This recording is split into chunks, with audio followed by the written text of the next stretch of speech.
Save to my desktop. All right. So, stress and cancer. All right. When we talk about body stress, uh, it can be physical. It could be lack of nutrition. It could be emotional. Any of these can trigger stress response. Okay.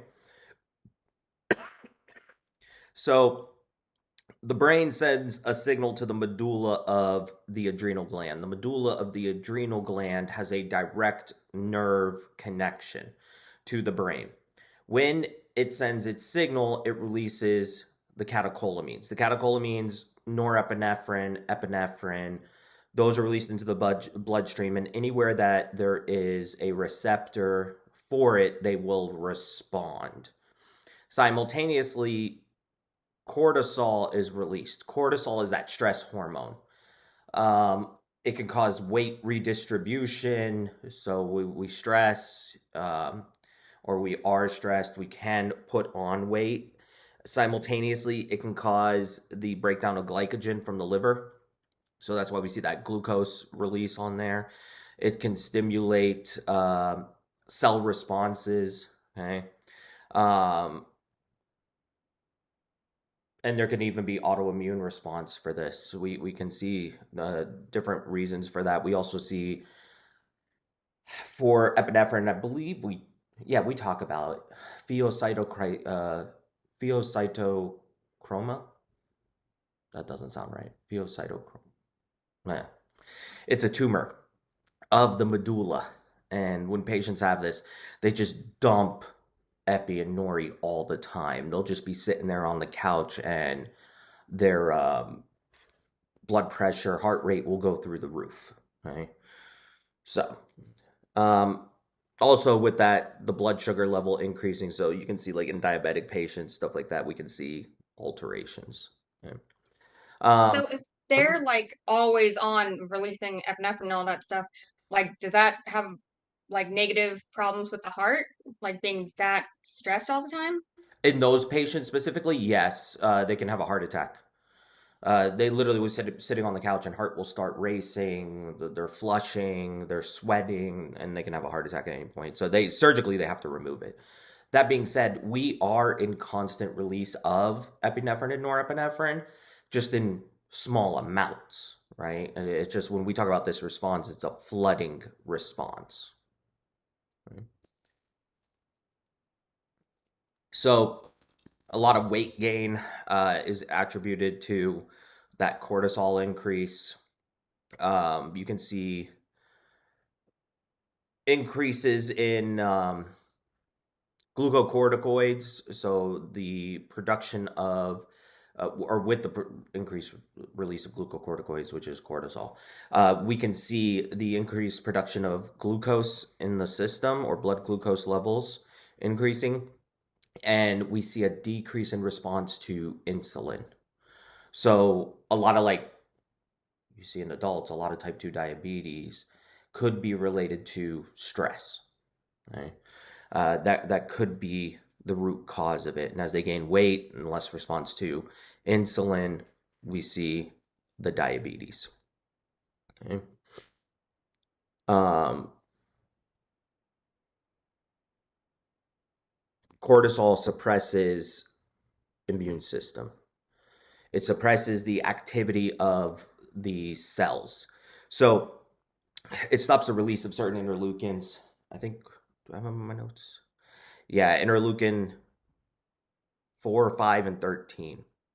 Um, and so by doing so, you get less immune response. That's why we give steroids for when people are sick sometime, or not, like to suppress their immune system. The downside, simultaneously, like we give steroids for certain situations, it also suppresses immune system.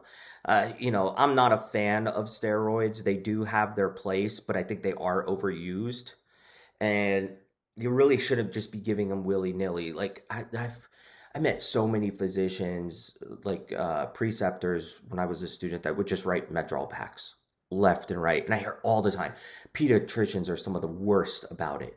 Kids say, oh, here's a Medrol pack, here's some steroids. It's not good. It also decreases the bone matrix.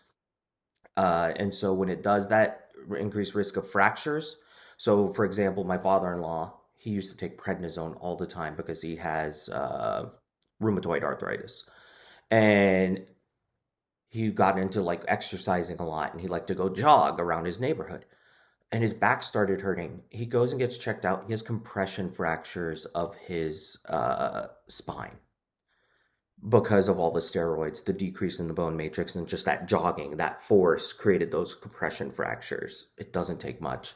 When I first started teaching, I was teaching an AMP1 and a lab, and I was telling the students about the femur, big old bone in your leg. Like you really don't hear about femur breaks unless someone's in a bad like motor vehicle accident, something like that. It's pretty rare, if you will, without having some traumatic stressor on the bone to break it. And so I'm telling them that, and this little guy in the back raised his hand. He's like, "I broke my femur." I was like, "How did you manage that? Like, were you in a really bad car accident?" He's like, "No, my brother fell on it." I was like, "What?" I was like, "Do you take steroids?" He's like, "Yeah, I have Crohn's." And because he has Crohn's, to reduce the inflammation of the Crohn's, they're constantly giving him steroids. It demineralized his bone so much that his brother falling on it was enough to break it. And I think he said he fell off the bed. Not even like some crazy height or anything like that. That is wild. Okay. That's how much it demineralizes. Okay. So, like we were saying, stress alters it. So, we're seeing a lot of this metabolic syndrome. Metabolic syndrome is typically you see abdominal fat, so the bigger waist. We see high blood pressure, high cholesterol, diabetes. So, really, when you see those three, the diabetes, the LDL, and the high blood pressure, that is indicative of metabolic syndrome. Okay. Um, they don't have to be wildly obese. Okay. Like, for example, I have high cholesterol, I have high blood sugar, I'm pre diabetic. I've got two out of the three. The bit of abdominal fat I have probably knocks me technically into metabolic syndrome. We're seeing tons of it in the US, and it really just comes down to diet. I mean, a big part is genetics, but diet is really a big factor that we can control here, that we're losing sight of. Um, all right. So, cancer. When we talk about cancer, neoplasm, that is just tumor. Benign tumors, those are non-cancerous. Benign tumors are pretty common. The reason we don't worry about them is um, they're encapsulated, they're sealed. And so they never convert over to um, malignancy. I always learn they never convert over. I can't think of one that does. All right.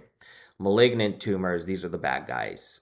Because they don't have a capsule, you see how they're showing like jagged edges here? That's supposed to indicate that it's probing into the other tissue. Okay. Um, so that's the one we're looking for. That's the one we're keeping an eye on. It will seed. That's the metastasizing. So one cell will break off, it'll get into either lymphatics or bloodstream and go somewhere else and seed and start growing. So another sign, someone has cancer is TIAs, these transient ischemic attacks, because when it seeds off and it gets into the bloodstream, it can replicate in there. Cells shouldn't be able to do that freely floating around, and it causes a temporary block of the vessel, and they'll have that transient ischemic attack, stroke symptoms, and then it'll clear. Okay. Because it is fast growing, it consumes nutrition. So a big sign for cancer is unwanted weight loss. They're not trying to lose weight, and they are losing weight. Okay, it's just because it's undergoing mitosis so rapidly, it's literally consuming the nutrition out of them. Okay, um, so here in the top right, that's squamous cell carcinoma. So the nucleus is not normal in the cell there. That's what they're pointing at. You can see this whirling. This is not normal. Squamous cells should be, stacked. Stratified squamous should be stacked there. So this is all abnormal here. And then this is osteosarcoma. So that's periosteum. And you can see this like coming off the sides here. That is osteosarcoma. Typically, osteosarcoma is kind of found late. It can be very aggressive. They have to amputate typically for patients to survive it. This is a teratoma, and I believe that's in the ovary. Yeah, testes or ovary. That looks like ovary because of location. Okay. Um, so they are of all cell lineages. Terato actually means monster in Latin. That's where that term comes from. So you'll see like that has teeth in it. It has hair. They used to think it was like when they found them back in the day. It's where they think like, oh, they had a twin and they absorbed it. That's where that comes from. They're not malignant, typically seen as benign. So, unless the patient has pain or something, they're usually an accidental finding. Like you image someone, you see that, but those look like teeth right there, kind of like molars. Pretty wild. And that's definitely teeth.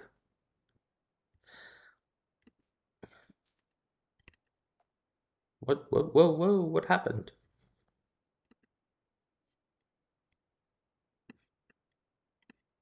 I don't know what just happened. Just like back down on my end. Okay, there we go.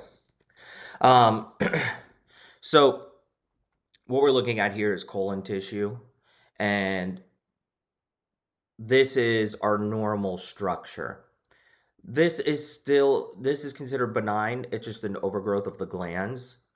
Here, we're entering malignancy. So the cell shape is starting to change, but it is still considered well differentiated. So it is still a normal looking cell. It's just an inappropriate amount. When we get to poorly differentiated, these are typically nastier cancers or anaplastic. There is no normalcy to the cell structure. So anaplastic is completely undifferentiated. Um, Dysplasia, so that's where we're seeing that abnormal size, shape, and then carcinoma in this situation because it's of the glands. So here, when we talk about the colon, preventative medicine, colonoscopies are the number one prevention. So the it used to be at 50 and they shifted it now to 45 years for colonoscopies. Um, Unless you have a family member that had colon cancer, then they shifted, I want to say 5 years before they were diagnosed with colon cancer. Might be 10 years. Um, so they do it earlier. If they find it, they find like growths, they literally can just remove them and that's it. Cancer is prevented. So colonoscopies are important. It's important to push family members to do it. People are very apprehensive about it, but it is something that needs to be done.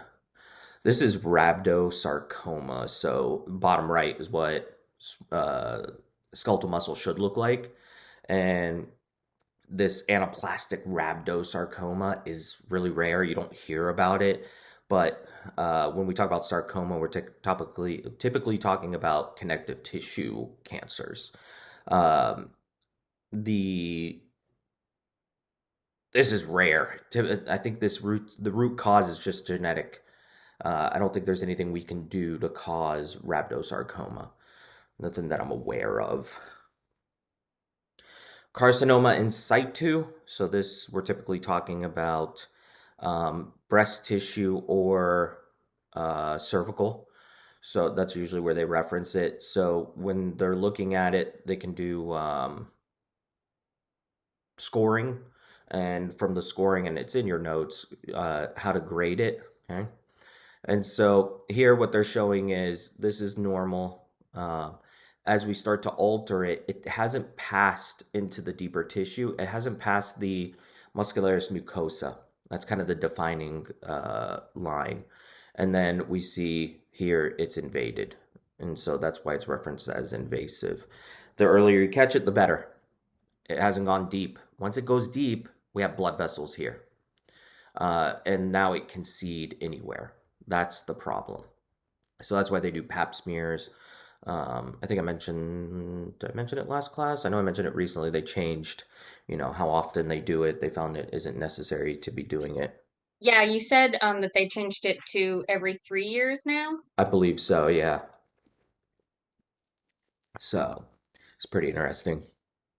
Breast cancer. So here's like the grading for breast cancers. Um, so you guys should know this.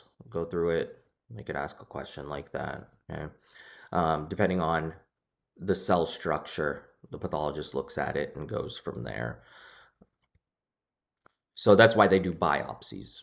That's really the reason. A biopsy is so we can look at the cell growth and go through it.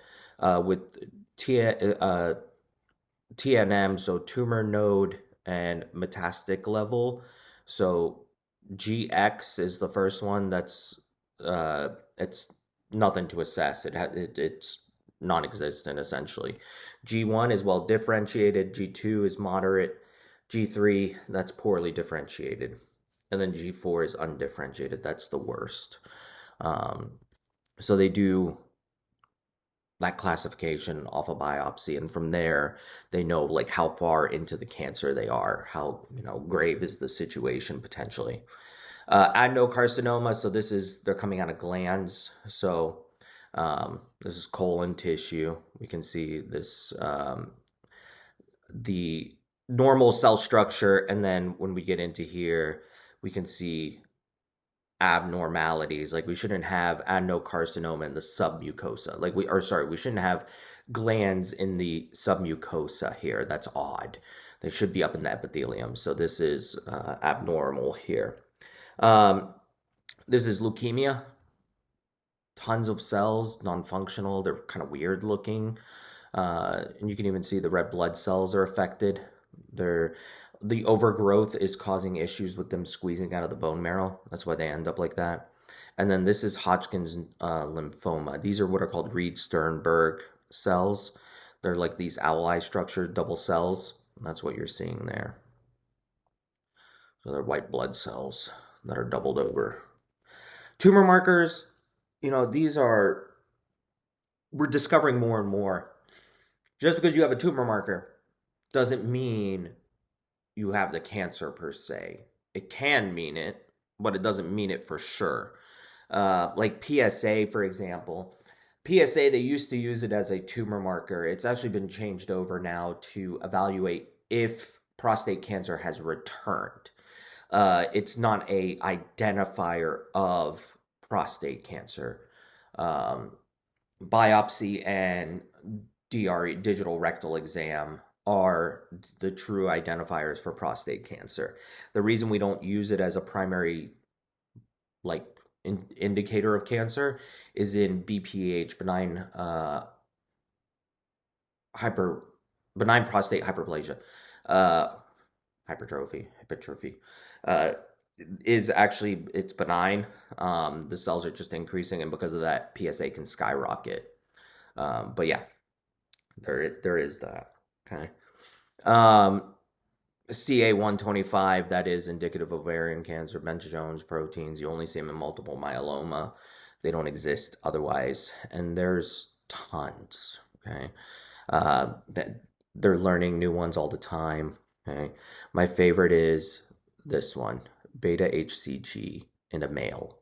Beta HCG is what is used for pregnancy tests. The placenta produces it to maintain the placenta, to maintain the not albicans, corpus luteum, which in turn produces progesterone, maintaining the uterine lining so the placenta can stay attached. Males don't produce beta HCG unless they have egg yolk testicular cancer. So you may have heard there's a guy pees on a pregnancy test and it turns positive. That's because they have that cancer. It's kind of wild situation that you can see. BRCA is another popular one. When women, you go to your gynecologist and they always have on the questionnaire like, anyone in your family have breast cancer, anyone have cervical cancer.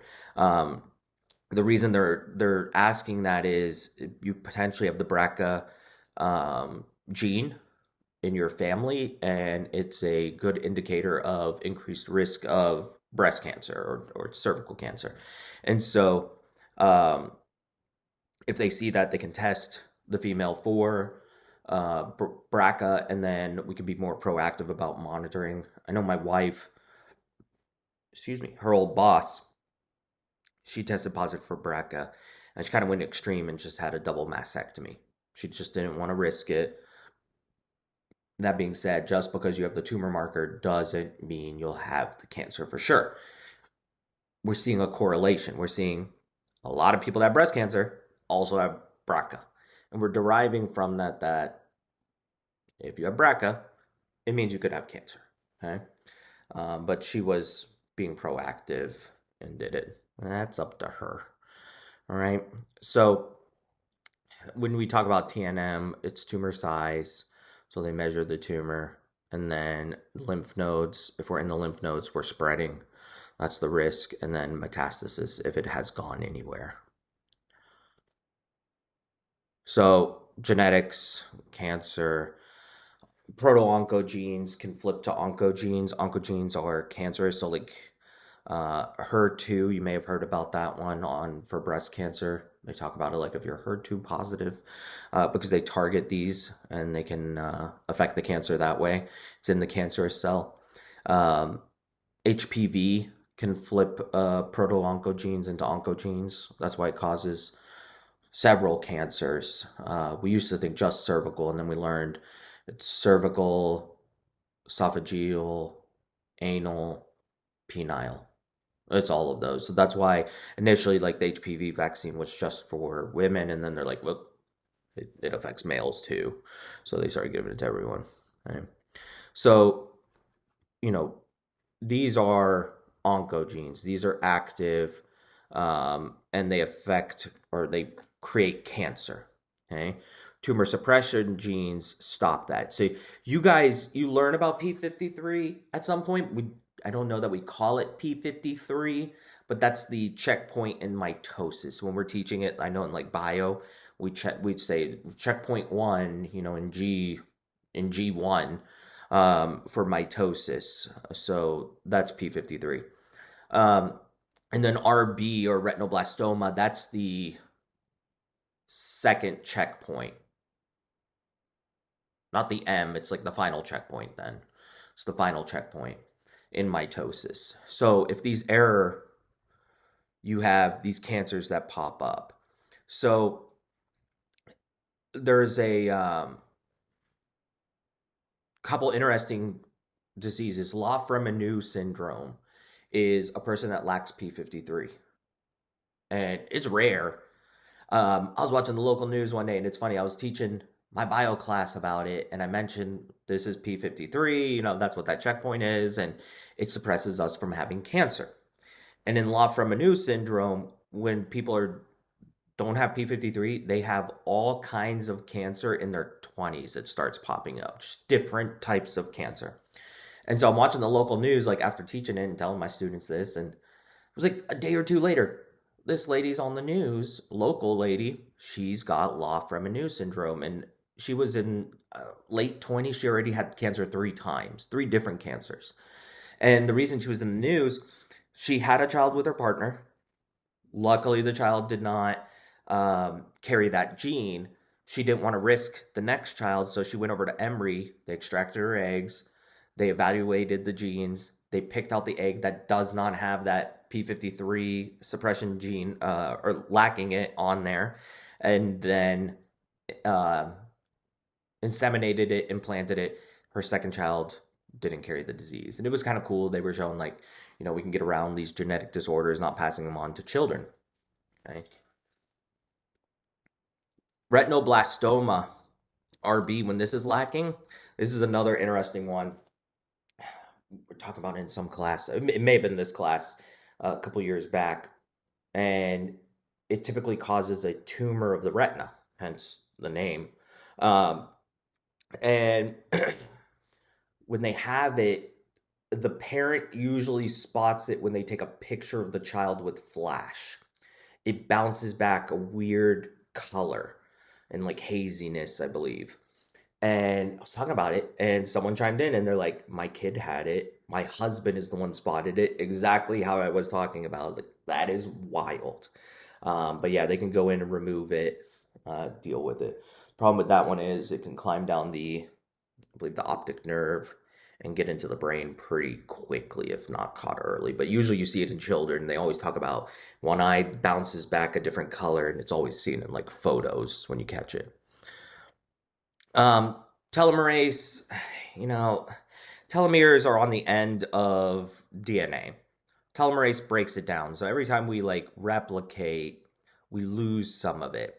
In cancer cells, um, they inhibit the telomerase, and so I think I have it reversed. Telomerase builds telomeres and preserves them.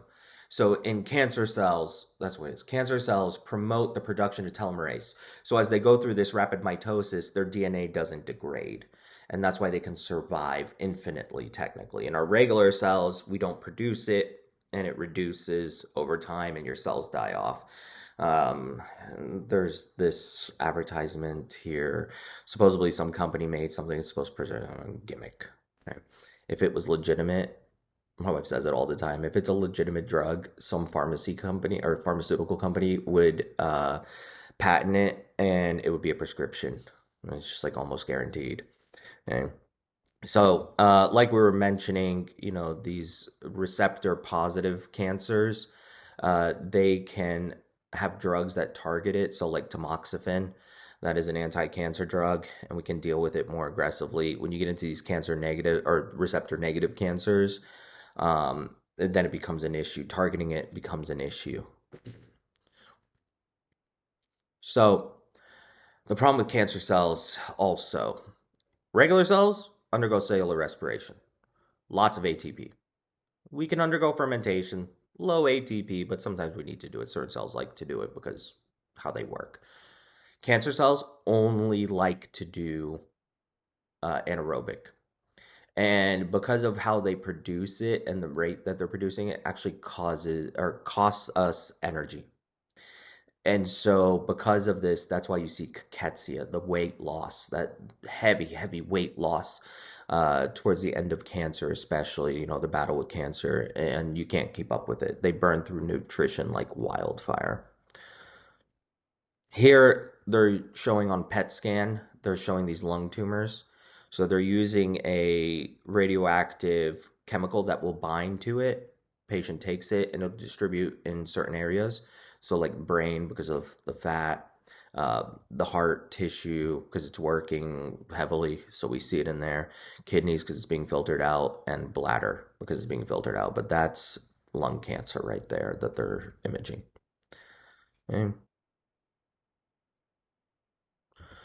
Stromal cells. So cancer cells can hijack uh, cells, monocytes, and then use them to release their chemokines.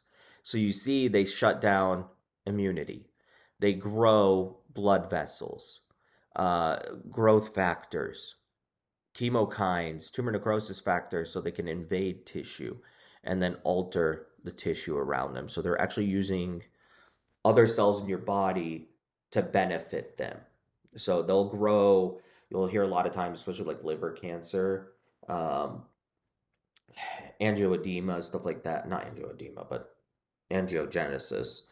And what happens is it's a very like bloody tumor. It grows vessels into it like wildfire to support itself. So, cancer, like we're saying, the problem here is if you have a proper cell, it'll present on MHC1, and a CD8 cell or NK cell will kill it.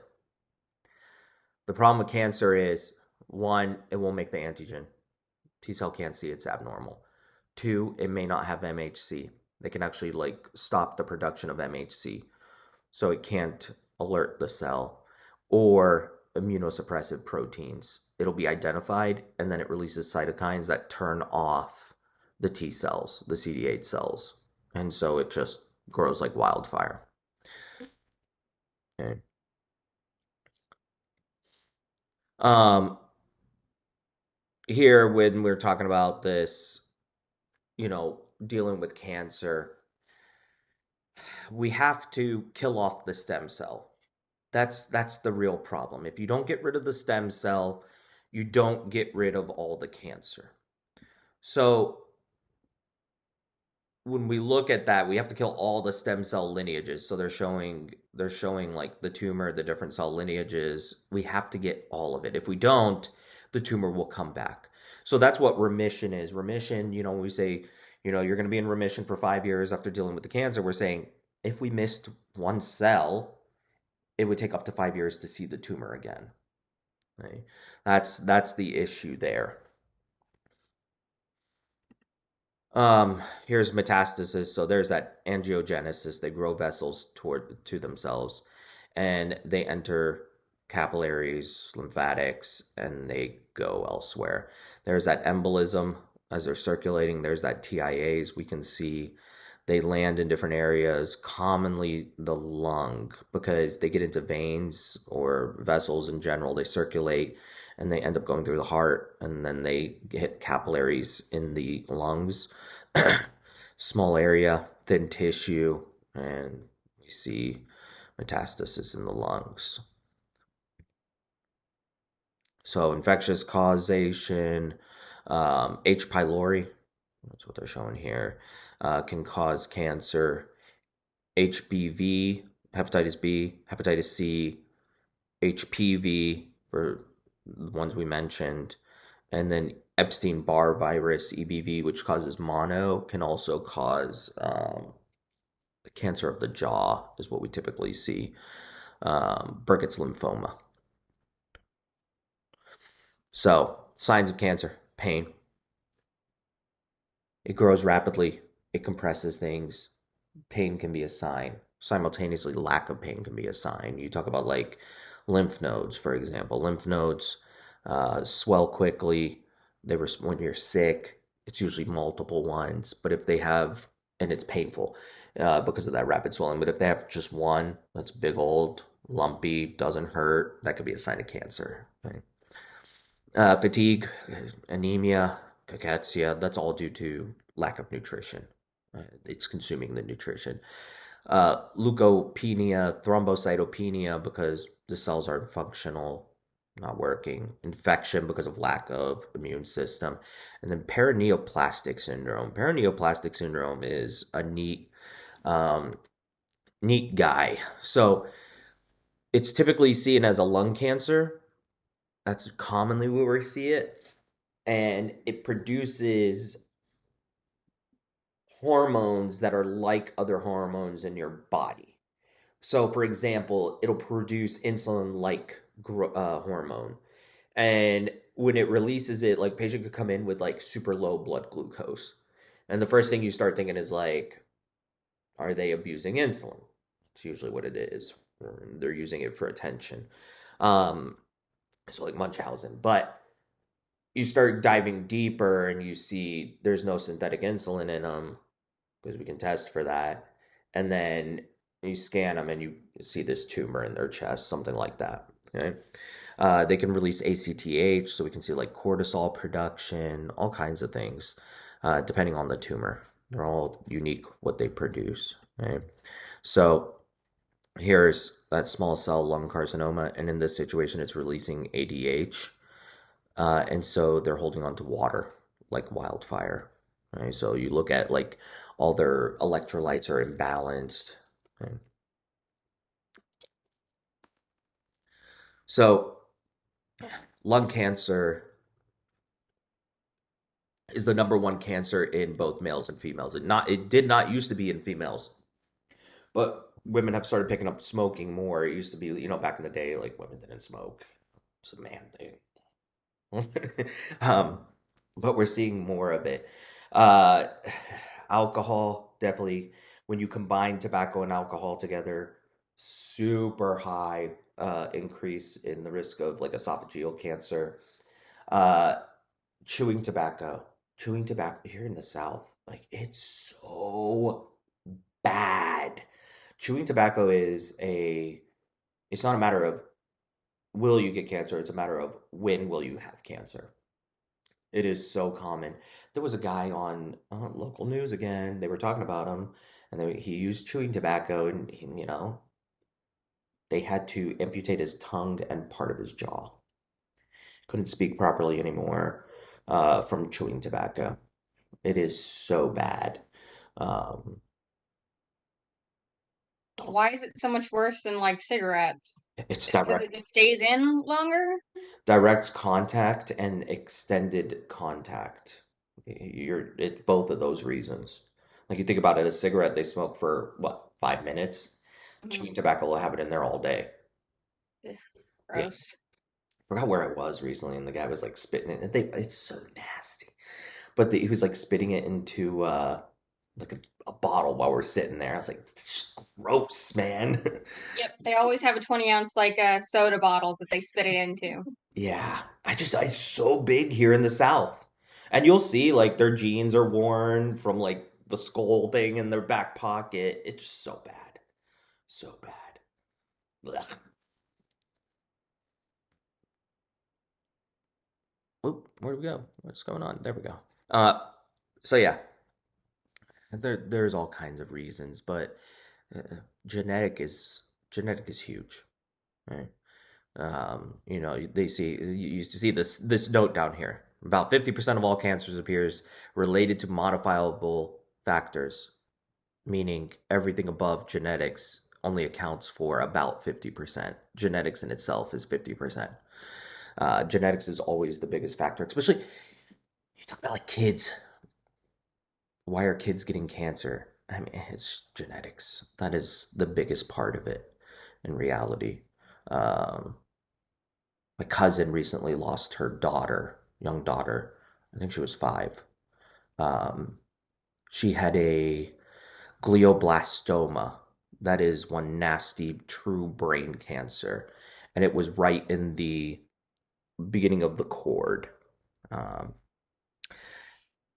inoperable because of the location. And so it was interesting how they discovered it. They discovered it because she started falling. It was compressing like the tracks for movement. And so that's where it started. That's how they discovered it. But unfortunately, nothing you can do about some of them. Right? So when you talk about like genetics, epigenetics, so methylation turns off. Methyl group is so it turns off genes.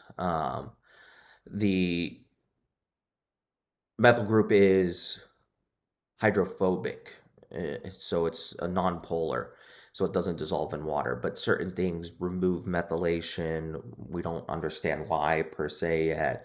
They're trying to figure out how do you remethylate genes, like how do you methylate, those proto-oncogenes or those oncogenes. If you could do that, you wouldn't transcribe the proteins that are causing this cancerous state.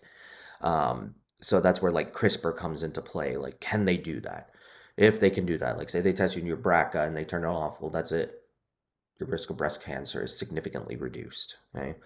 Um, there's histones wrapping certain when we wrap around histones portions of DNA. It can't be written. It can't be transcribed. Um, mRNA can be related to turning on oncogenes or proto-oncogenes into oncogenes, and then transcription factor, that's the TF there, that is related to activating them as well, transcribing that portion. All right, so that's stress and cancer. Whoops. Now we move on to immunity. I like immunity. Let's see. Uh,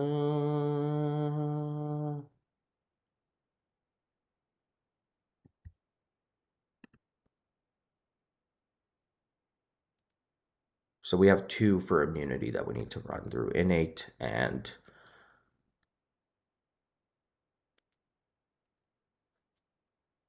do innate first.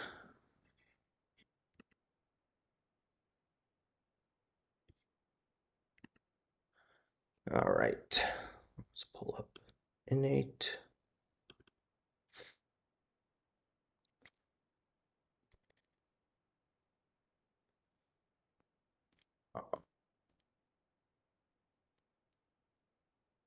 Yeah, we don't need to go through that. Okay. Um,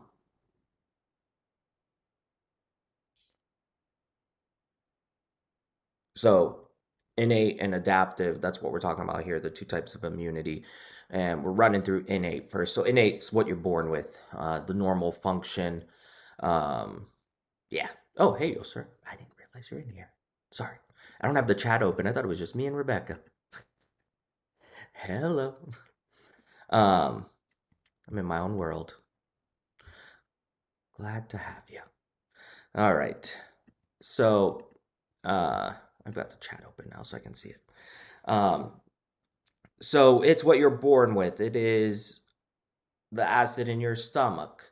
The top left, they're trying to illustrate the mucociliary escalator. So we trap things in it, moves it, swallow it, goes to the acid in our stomach, we deal with it. Langerhans cells, NKs, macrophages, monocytes, defensins, which are chemicals, protein like a lysozyme, all of those uh, deal with bacteria. Okay. So on bacteria are patterns, and these patterns can be identified through mannose and should be, I believe, fructose. I think that's a typo there. Okay, so this mannose binding lectin, when it identifies it, it can trigger our immune system to respond to it. It can trigger the complement cascade. So our ability to identify it is important so we can activate defense system. If a person is lacking it, they are going to be more susceptible to infection from bacteria.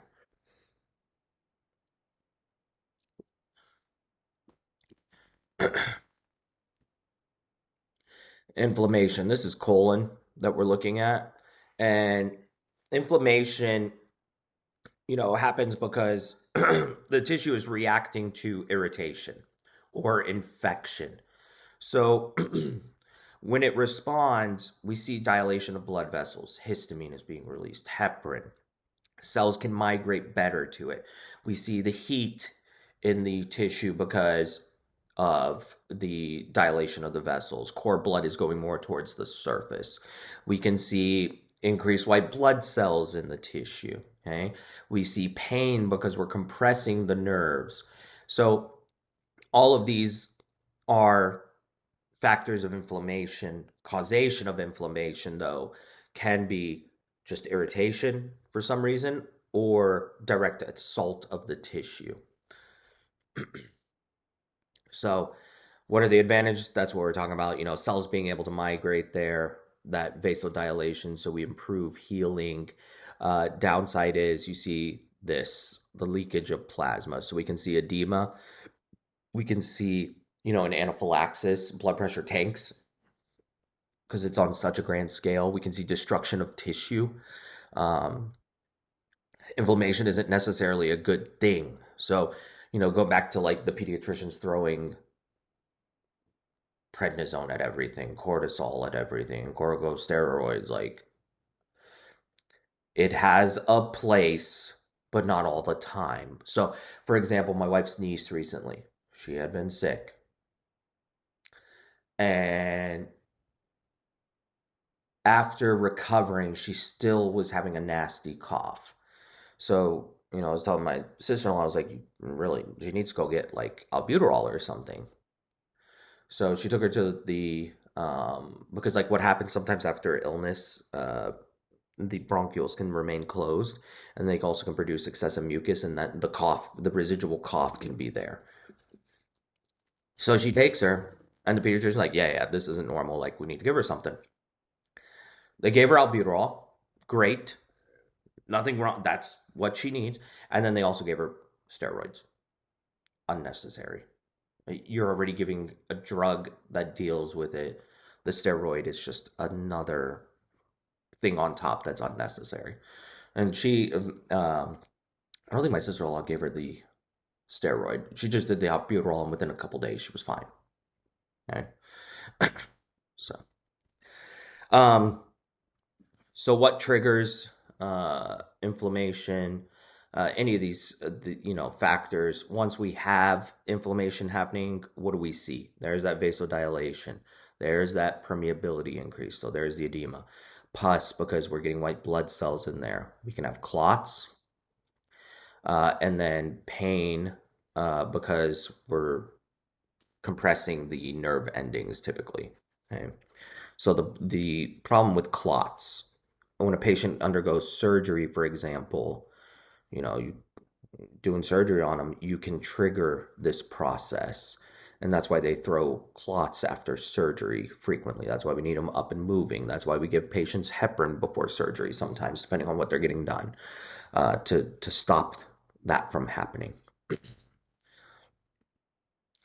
Complement. So these are little proteins floating around in your bloodstream. Um, as far as activation, that mannose C3 lectin process can activate it. Trying to think, what are the other two? Antigen antibody, that can activate it. There's another one I can't think of. The classical and alternate pathway. I'm blanking. I know we teach it in micro too, and I believe AMP too. Yeah, that's fine. So, no matter which way you activate it, uh, once it's triggered, we see several things happen. Okay, so C3b attaching to it makes it look tasty. It's, I always say it's kind of like the bacteria cell is like an apple. White blood see it, they're like, yeah, that's good. I'll eat it. But then C3b is like putting caramel on that apple, and the white blood cell just goes cuckoo for Cocoa Puffs kind of thing over it. So it increases opsonization, right? The apple looks tastier with it on there. Uh, membrane attack complex, MAC. So that's where it punches holes in it. And by punching holes in, fluid rushes in, they can't maintain homeostasis, cell lyses. Okay. It increases inflammation, so an attraction of white blood cells to the area.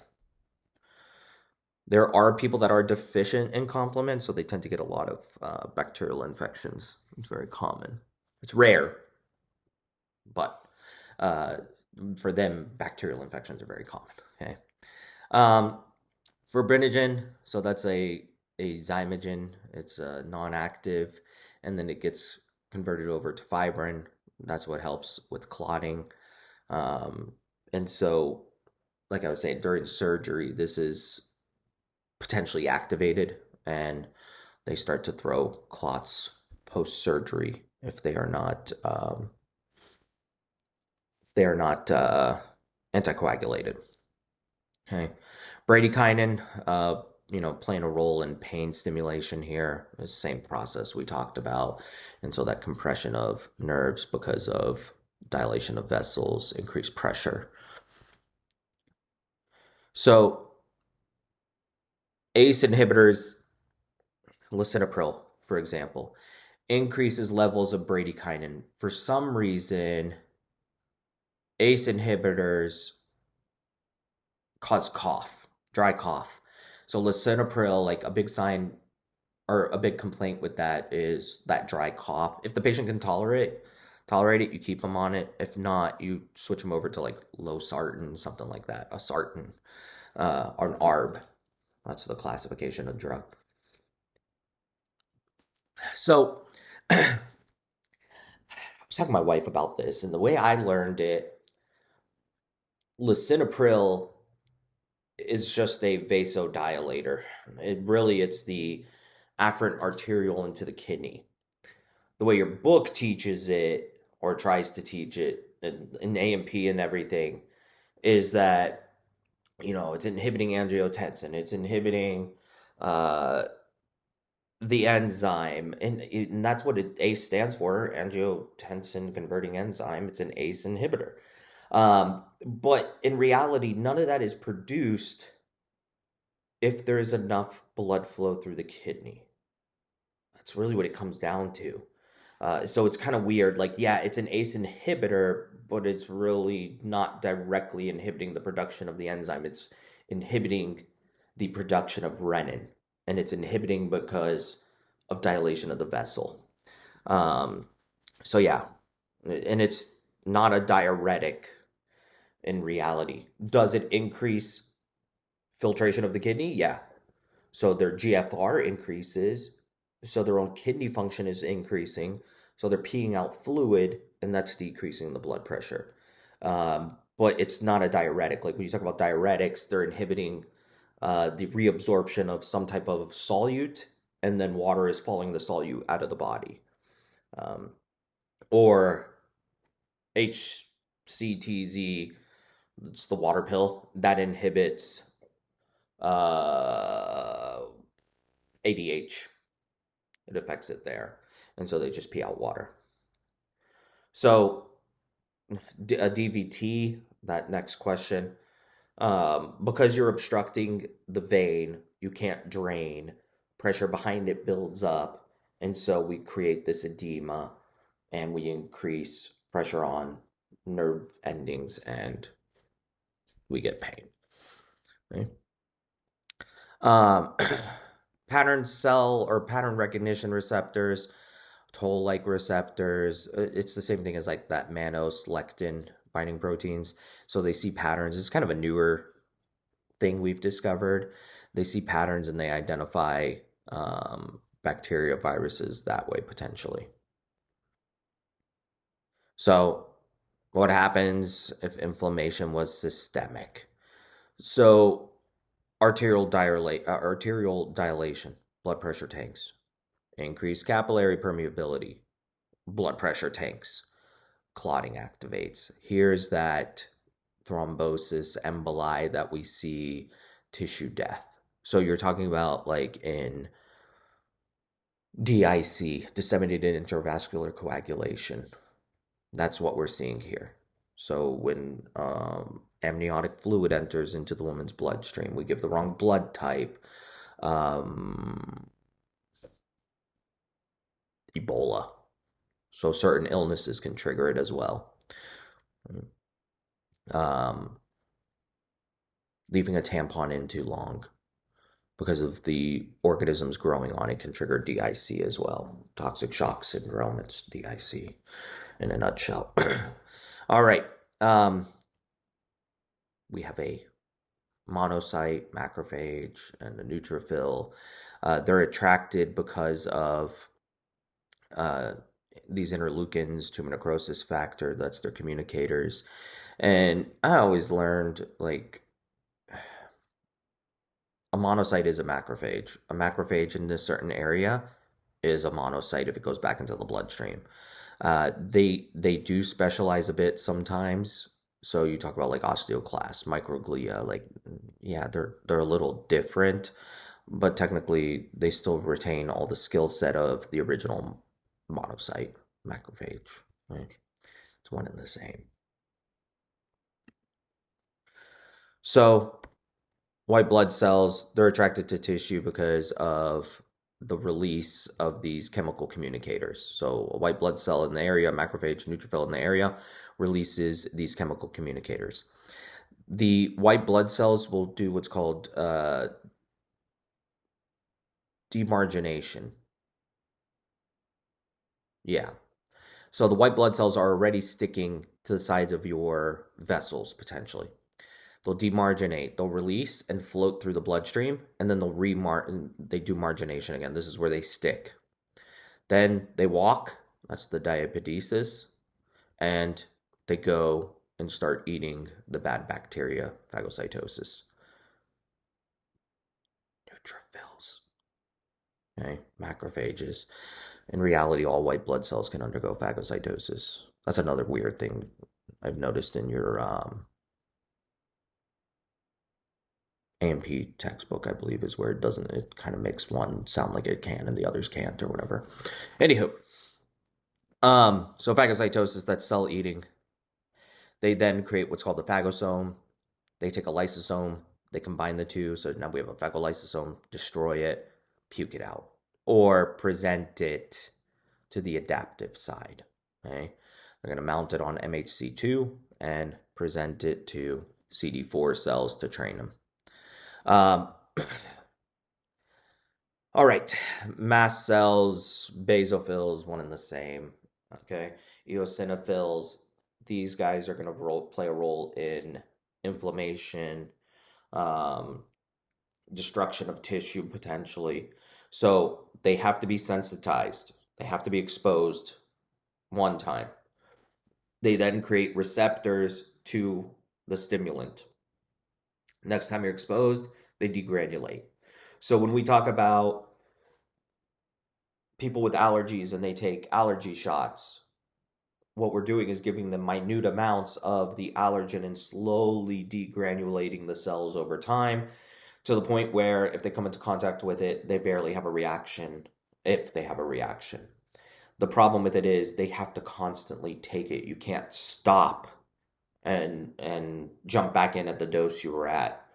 The granules in there, the histamine, the heparin will be reloaded and will release on a grand scale. Um, so yeah, the shots have to be started all over again. Right? I think I think it was y'all's micro last semester where someone I forget his name was in the class and he went through that situation where he had to start all over again because he missed like a week. So Was it that nerdy kid with the glasses that sat in the front and then dropped? no, it was the guy in the back corner. Oh, I know who you're talking about too. I think he took something for allergens as well. I think so. But I remember the guy in the back. He said it as well. Anywho, eosinophils. So their root purpose in life is against parasitic like worms. We live in such a sterile society. They've gotten bored, and they respond to things that are normal in our environment. So uh, they used to tell people all the time, parents like, don't take your kid near peanut butter, don't give them peanuts till they're 5 years old. And we realized that was a very poor decision. And now we say like, you eat peanuts and go near the kid, you eat peanuts and breastfeed the child, when they're like 6 months old, like start exposing them, teach their body this is part of their normal environment. um, Otherwise, develop allergies. Yes, some allergies are genetic based, but a lot of it is lack of exposure. And so that's where like seasonal allergies come into play. It's lack of exposure. You move to a new area. I never had asthma or allergies till I moved to Georgia. I dread what's coming up in a few weeks. Like everything is coated in pollen. I don't even know why I just reminded myself of that. I kind of forgot about that temporarily, and I'm like looking outside the window now, thinking about it. And I remember I was going home from work one day. I was on 400, and it was kind of windy out, and the wind shook like a pine tree, and I just saw a cloud of yellow come off. Oh, it's so bad. um, but yeah, it's because there is some unique plant here that wasn't in Florida, and I get exposed to it, and it kicks up my asthma a little bit and allergies. So, what do I do now? I take Claritin every day. That's one of the best things you can do. Okay, loratadine. Just take the generic. It doesn't matter. The reason being, it's antihistamine. It inhibits these guys from reacting. So when you take it around the clock, uh, your reaction levels are much lower. The ability to respond is much lower. That's also what the drug Montoclast is. montoclast or singulaire binds here and blocks it. It doesn't stimulate them and it blocks it. So when the allergen comes in, it can't bind and it can't respond. Um, so that's another great drug. Right? So white blood cells, they have all kinds of communicators. Okay, it, they release all these different communicators depending on what's going on, and uh, we get different responses. Right?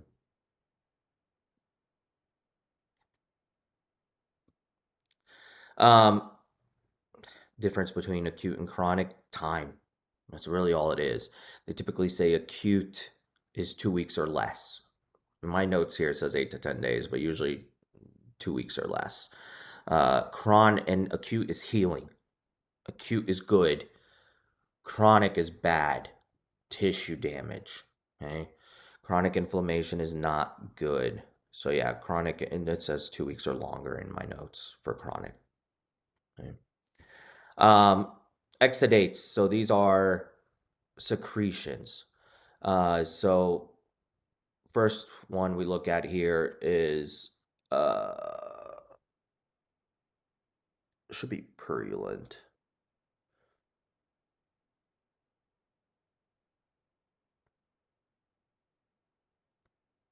Uh,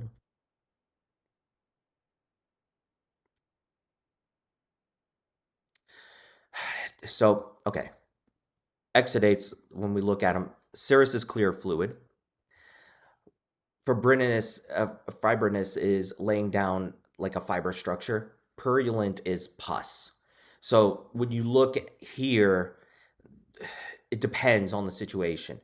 If there are cells responding, you can have pus. If it is just fluid due to cells in here, there's bacteria cells in here, fluid is just following, leaving the capillaries, it could be a clear fluid as well. Um, it just depends on the situation. And then hemorrhagic is blood. Okay. So really that's what you base it on. Is it clear? Is it fibers in it? Is it have white blood cells in it? Or is it have blood in it? Okay. But yeah, uh, that's pneumonia. That's a lobar pneumonia. One lobe is affected. Okay. And then this is hantavirus. So this is serous, this pulmonary edema here, due to the virus being in here. So it's like solute water's following it. Okay. Um, Signs of acute inflammation. Hey, fever, body's responding. Leukocytosis, so increased white blood cells. CRP. CRP is kind of an older guy. They're looking at sedimentation rate of red blood cells. That's what they're measuring here. It's such a generic test. All it means is there's inflammatory factors in the bloodstream. It's not indicative of anything other than that. Okay, that's all. So the fibrinogen, the fibrin being active, it just increases how long it takes for the red blood cells to stack on themselves, and that's that Rolox phenomena.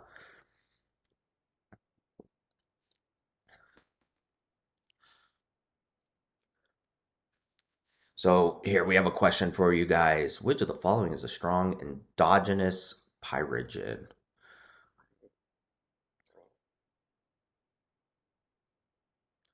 What triggers fever?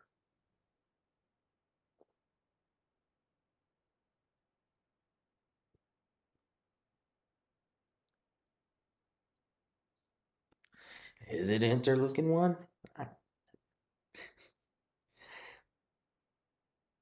Interleukin 1? I'm just about to look Yeah, that. interleukin 1. Sorry, forgot I was muted. No problem. So yeah, immune and inflammatory responses. Yeah. Um, what about LPS?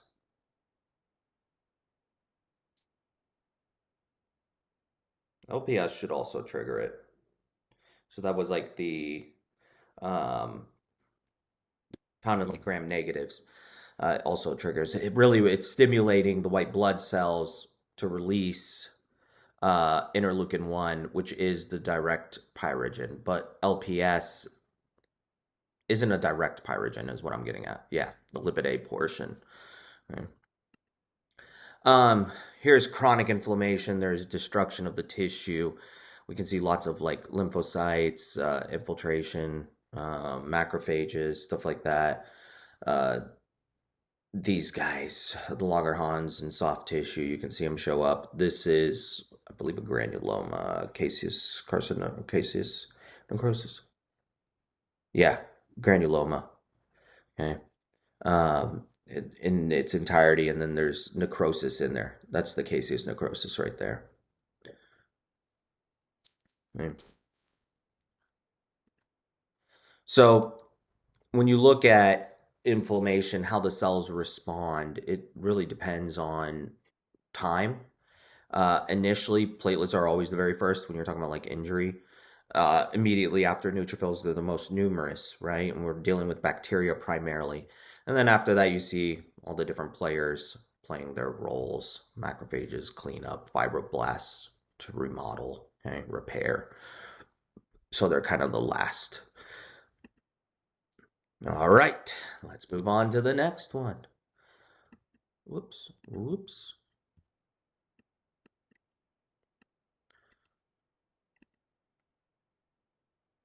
Where is adaptive?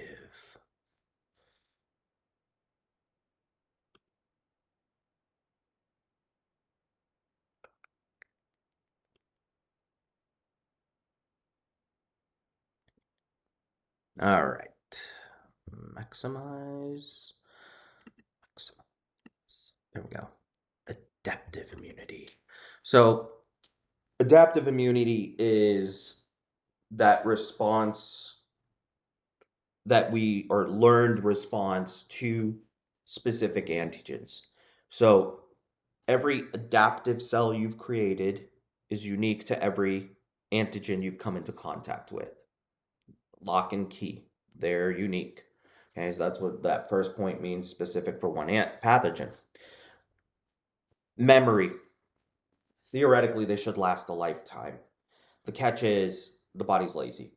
It's not going to maintain a cell if you're not coming in contact with it. So the more exposure we have, the more we maintain that immune system.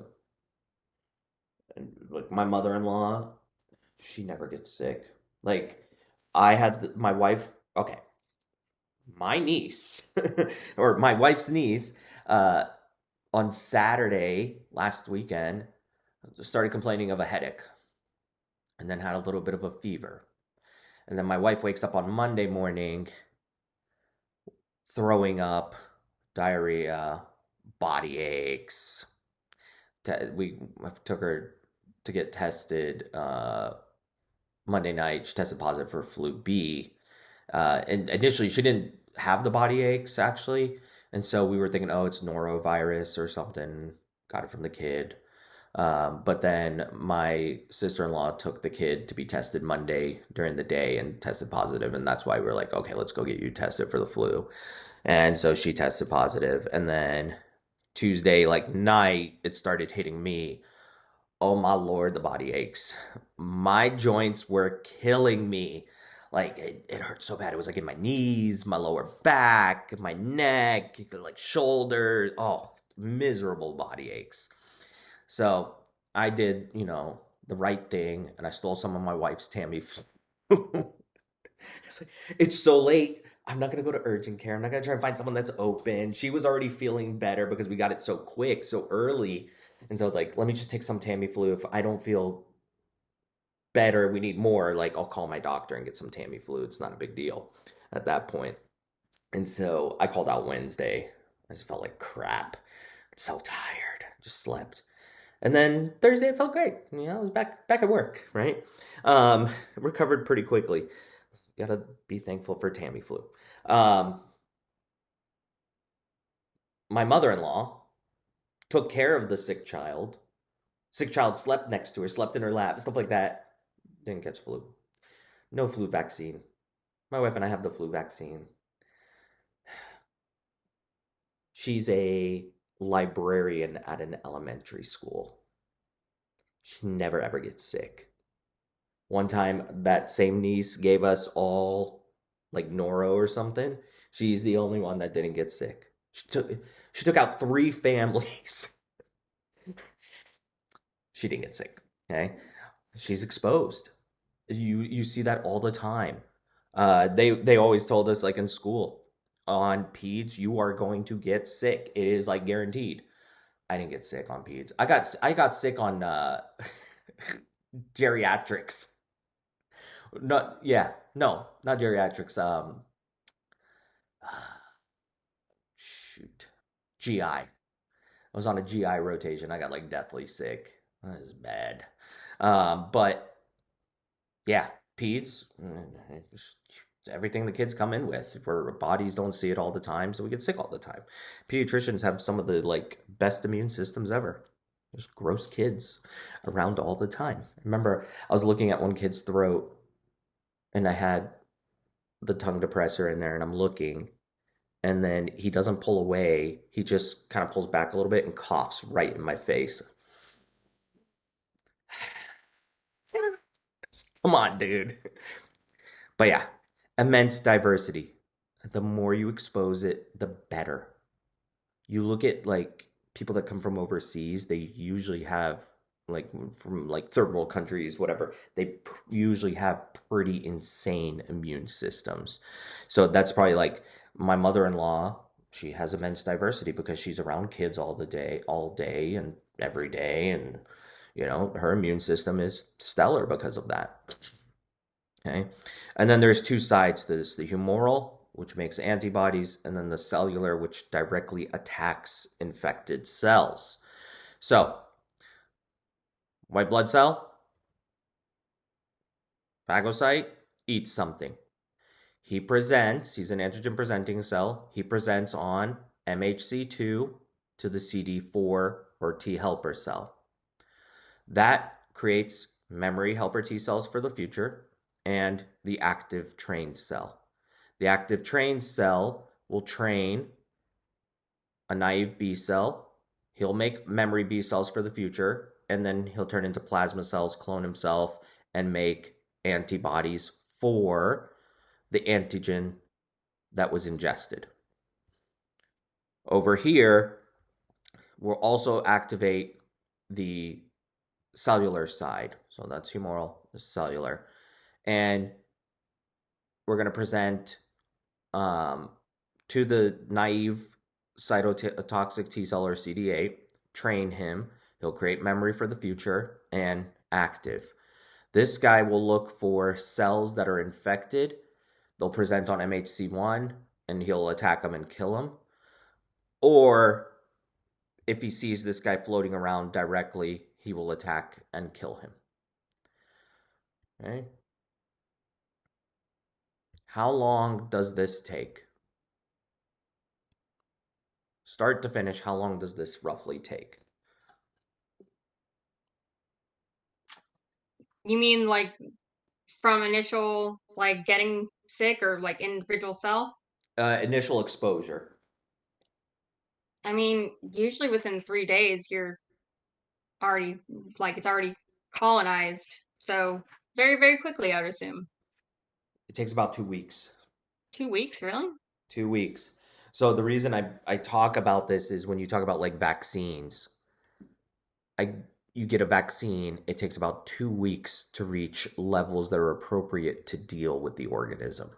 Same on this side. It takes about 2 weeks to train them, get the levels appropriate to deal with the organism.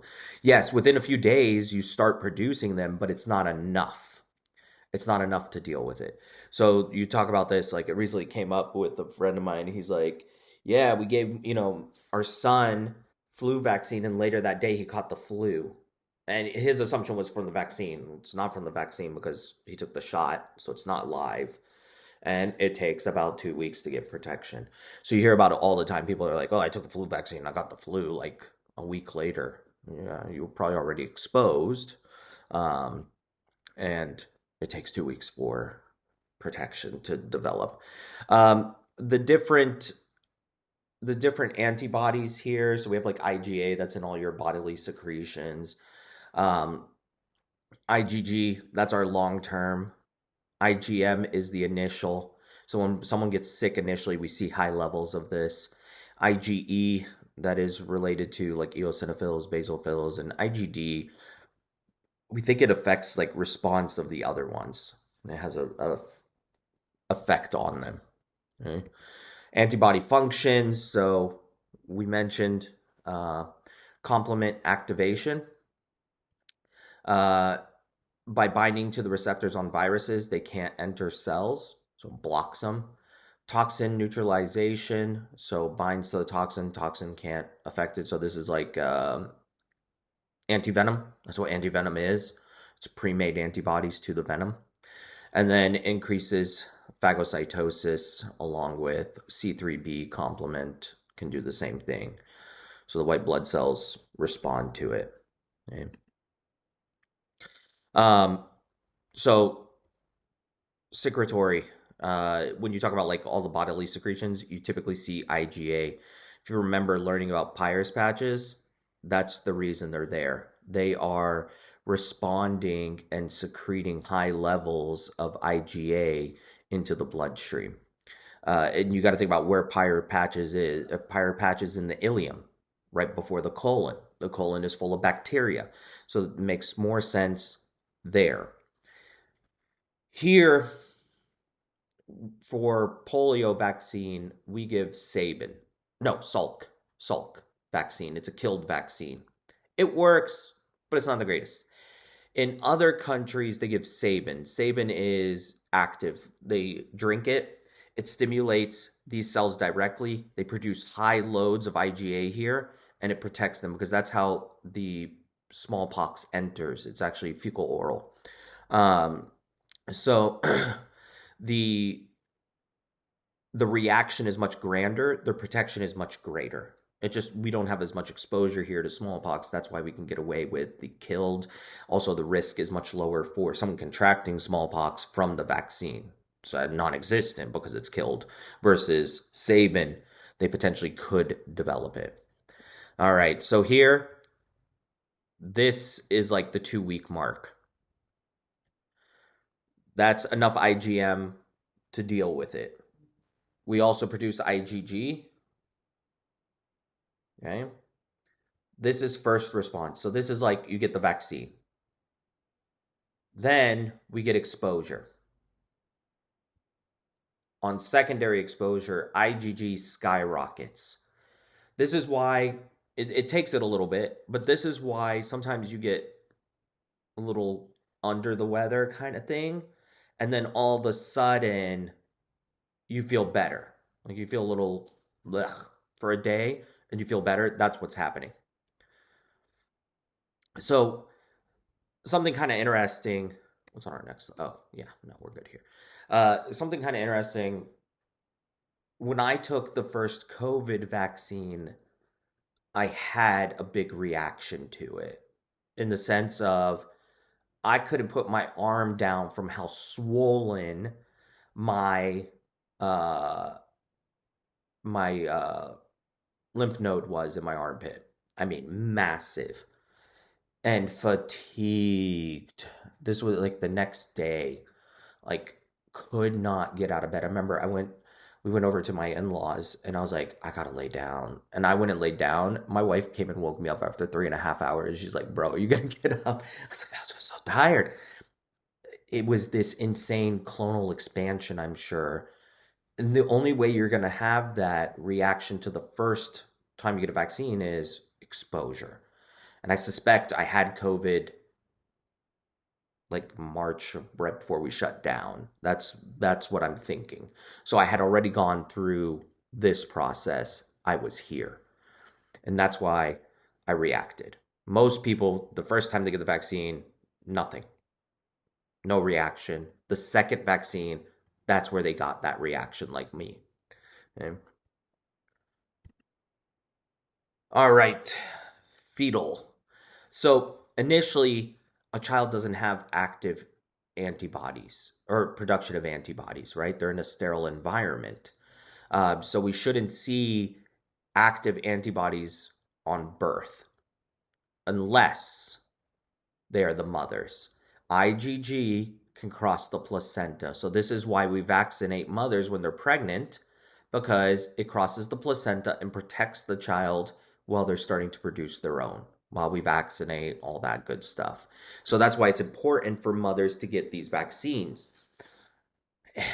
It's getting wild out there. You hear a lot of people, like pregnant women, they're like, well, I don't want to take a vaccine. I don't want it to affect my baby. And I'm like, you want your child to get measles, mumps, rubella?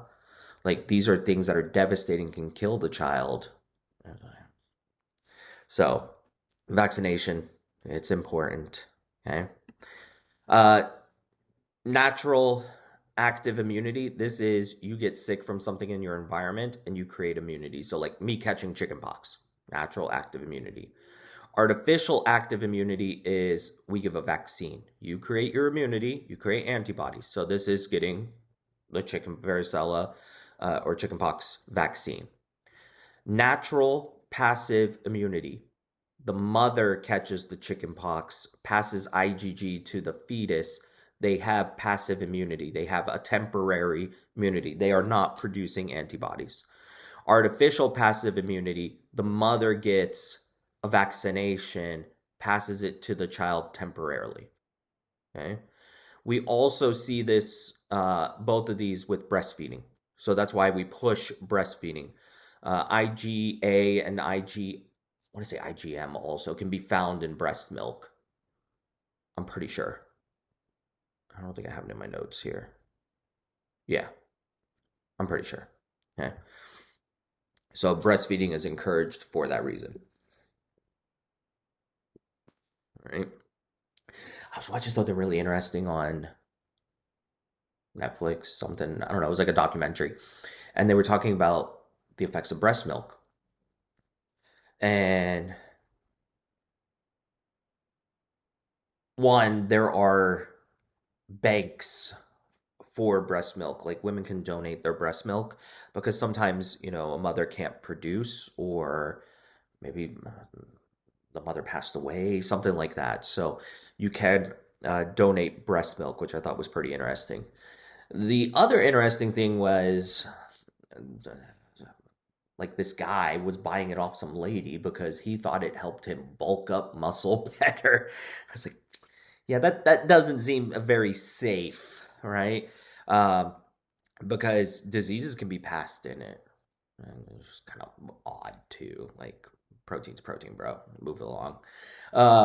The other interesting one, there was a guy, and he claimed that he was diagnosed with prostate cancer, and his PSA was through the roof. And he did some research and found that breast milk lowers or can cure cancer. So he started getting breast milk, never dealt with prostate cancer, and claimed to this day he is cancer free. His only proof was he had PSA values over the years on some chart, and he's like, look, it was high here and now it's been low this entire time. The reason the child can get this passive immunity, they don't produce acid like we do. They don't have cells to attack it yet. So that's why that immunity can be passed on to them. They can pull it into their bloodstream then. In an adult, the acid in your stomach is going to destroy any of those immunoglobulins. Globulins are proteins. Acid in your stomach is going to destroy it. So there's really no value to it in that sense. But yeah, he was just drinking random people's breast milk. Uh, B and T cell deficiencies. So you see these from time to time. A combined B and T cell deficiency is SCID, severe combined immunodeficiency. That's that whole bubble boy. I know we talked about it like in micro. That's this is where they use HIV to cure it. They reprogram the HIV and it reprograms the CD4 cell, and it can train the B and T cells afterwards and cure them. So we do that, which is pretty neat. Um, if they're missing B cells, you tend to see a lot of um, bacterial infections because that's the antibodies that are going to deal with it.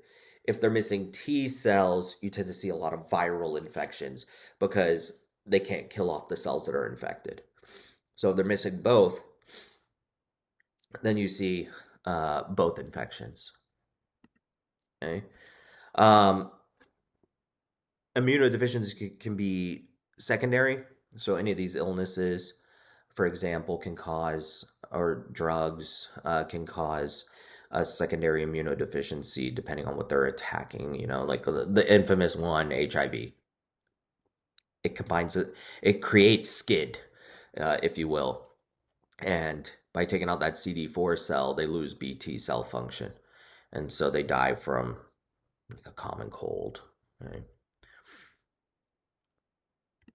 Hypersensitivities. So we have the four. So this is immediate hypersensitivity. That's your anaphylaxis, tissue specific. We're going to run through each of these on the next slide. So type 1, you get exposed, you train it, you mount IgE to mast cell, basal cell, and eosinophils. You get exposed again, it triggers it, we get massive reaction. You really shouldn't ever be allergic to something on your first exposure. That shouldn't happen. It should be sensitized, and then re-exposure, we get it. That being said, there are some genetic times we can see this. I know, like, my dad is allergic, like deathly allergic to fire ants. He got bit one time, put him in the hospital. And then I remember another time when I was a kid, he like picked up a hose and they were on it and they bit him, and that put him in the hospital again. He had to get his wedding ring cut off. And I was like, bro, you're free. And then he went and bought another ring.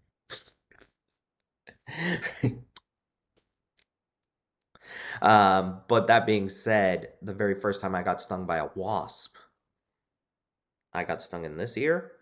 This arm became massive. That's a hypersensitivity. Never had been stung before, and that happened. So now when I see a wasp, I turn into a ninja. Really, anything flying, right? Uh, I am not nice to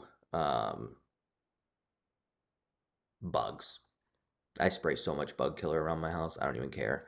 These are wheels, hives. Usually these are wheels. These bigger. This is a response. So this could be like it. I've seen it. Type 1. It was an interesting situation. I had a student. He worked at Home Depot, and he went to cut some wood, and he cut himself on the wood, and he started erupting, and then it would go away, and he erupted in a different place, go away, erupt in a different place. I mean, it was on his face, it would go on his arm, and what it was poison ivy, and it got into his bloodstream, and he would have this random reaction for extended periods of time. Um, Steroids would be appropriate in that situation. Okay, but yeah, he was having this repeat hypersensitivity. Type 2, so this is antibodies against the tissue. So this is an autoimmune response, or creates autoimmune diseases. So the tissue is being attacked directly. So like myasthenia gravis, in rheumatic fever, when it attacks the valves in the heart, for example, all of those would fall under this category. All right, type 3, this is antigen antibody complex. Neutrophils migrate, neutrophils release lysozyme, hydrogen peroxide, it destroys the tissue. So this is this post-streptococcal glomerular nephritis. This is like where the kidneys get taken out. That's a situation we see it in. And then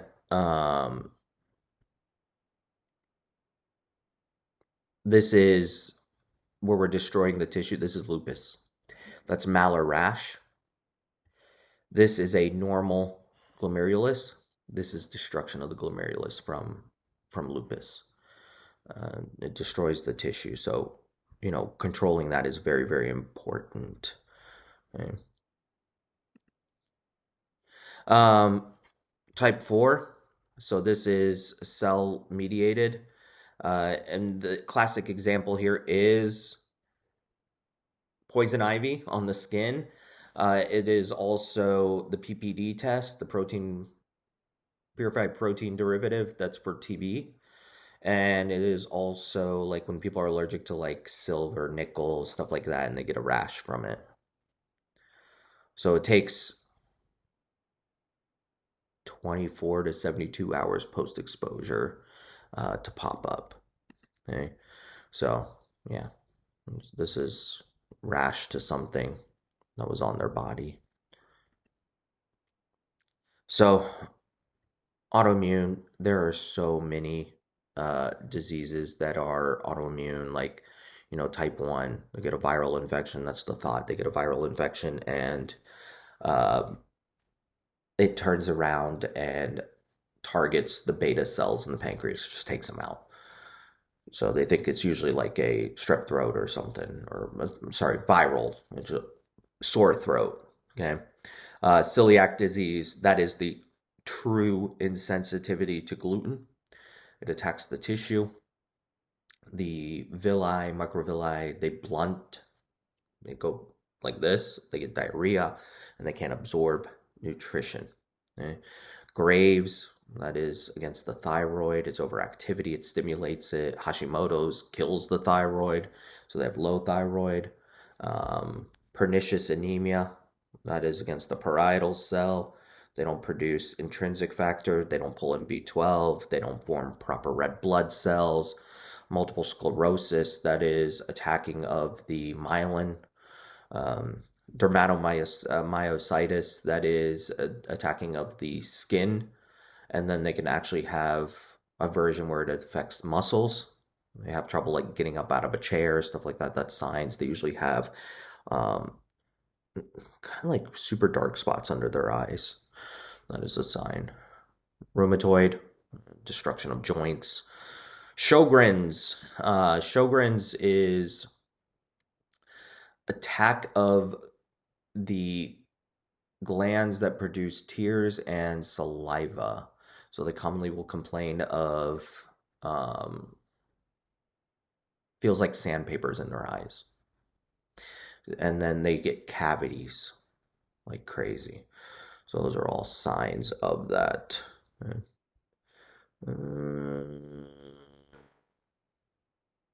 Yeah. So there's here, they're just running through what we looked at. You guys can go through this. You've been through it in AMP1, or sorry, AMP2 micro. So run through it again if you need to for immunity. Okay. Um, so humoral immunity, plasma cells are producing it. Okay, B cells are floating in your bloodstream, right? Okay, so let's see. That was adaptive immunity. It's a lot. Neurologic and endocrine. That's what's up next. Ooh. Do you guys want to take a break for a few? Keep going through. It doesn't matter to me. I'm good to keep going. Okay, we'll keep going. Neurologic. All right.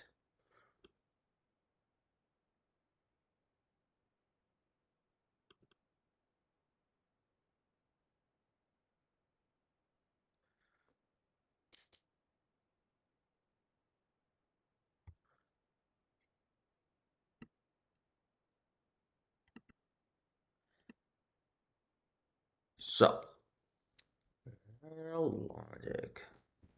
All right. Pain. So, when you talk about pain, we stimulate the nerve. The nerve sends a signal to the brain. The brain interprets that, and that's how we realize what pain is. So when we talk about like painkillers, it's affecting the brain, the sensors in the brain. It's affecting there. There are now, for pain, there's like these things they'll install in your back, and they send a signal through that basically cancels out that signal. So there is like a new tool for defeating pain. Uh, NSAIDs, they block the COX-1, COX-2, which are the stimulators here, and it's inhibiting the production of prostaglandins is what it's doing. Um, they work. They're just not as good as painkillers. Painkillers are shutting down that portion of the brain. Yeah. So that's where opiates are working. We naturally make endorphins. Endorphins naturally block pain receptors. Okay. Um, the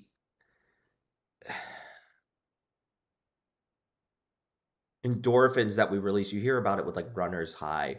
I experienced it once. I used to run with some buddies and we do like, it was a 5 mile run that we would do. And I remember they always could outrun me. I just horrible at running. One played basketball, the other one played soccer. So they're just used to running. And I'm horrible at it. Do not enjoy. I don't know how people enjoy running. Right? I'm just, um, but yeah, always ahead of me. And then one time, I don't know why, somewhere around mile 4, I got runner's high. And runner's high is your body dumps endorphins. I zoned out. I ran past them, didn't even realize it, and then I ran past where we stop. I started to run past it. I was just in another world from it. Um, but yeah, one time. This is the same reason you hear about like, people doing like crazy things when they're injured. I remember one time we saw a guy. I was younger. We stopped at a three-way stop sign, and then my dad started to go and then slammed on the brakes. Next thing you know, a car shoots across in front of us, goes through a small tree, and goes into the house. Uh, flew into the house. So like we run over there, and the people came out of the house. Luckily, they weren't in that room. It was like their formal living or something. Guy gets out of the car.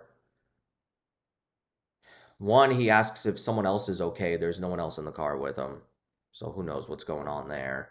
And then we're like, dude, you need to like sit down. We called EMS, they're on the way and stuff. And he's like, no, no, no, I'm good. And he's bleeding. I remember his like eyelids hanging, like it was just bleeding. And he goes, no, no, I'm good, I'm good. I feel great. I feel okay. Like, and goes like this to like rub his head, and his ulna shoots out of his elbow. Okay. Just don't know if it's drugs, don't know if it's endorphins. In that situation, it could be endorphins. Uh, who knows what happened? I don't know what happened. Why he ran the stop sign? Why he ran into the house? Could have been passed out. I don't know. I mean, it was midday. It was like noon or something, 1 o'clock in the afternoon. Um, mm, but yeah, pretty wild. Um, all right. So this is the homunculus. The homunculus is the layout of the brain, how we sense things. So somatosensory, this is the portion of the brain, how much sensory we get to each of these areas. Okay. So like you can see like the lips get a big portion, the hands get a big portion, right? And then the motor is how much we send out to these areas for movement. So that's the homunculus of the brain. So, really bad story in med school. the guy that played soccer and could run, he was just a goofball.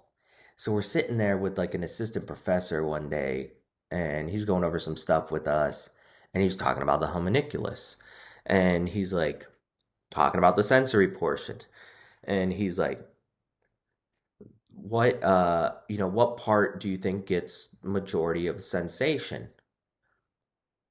My buddy Alan, my boy Alan, where he's like, this is professor looks at me, yes, Alan, what do you think? And he goes, the penis.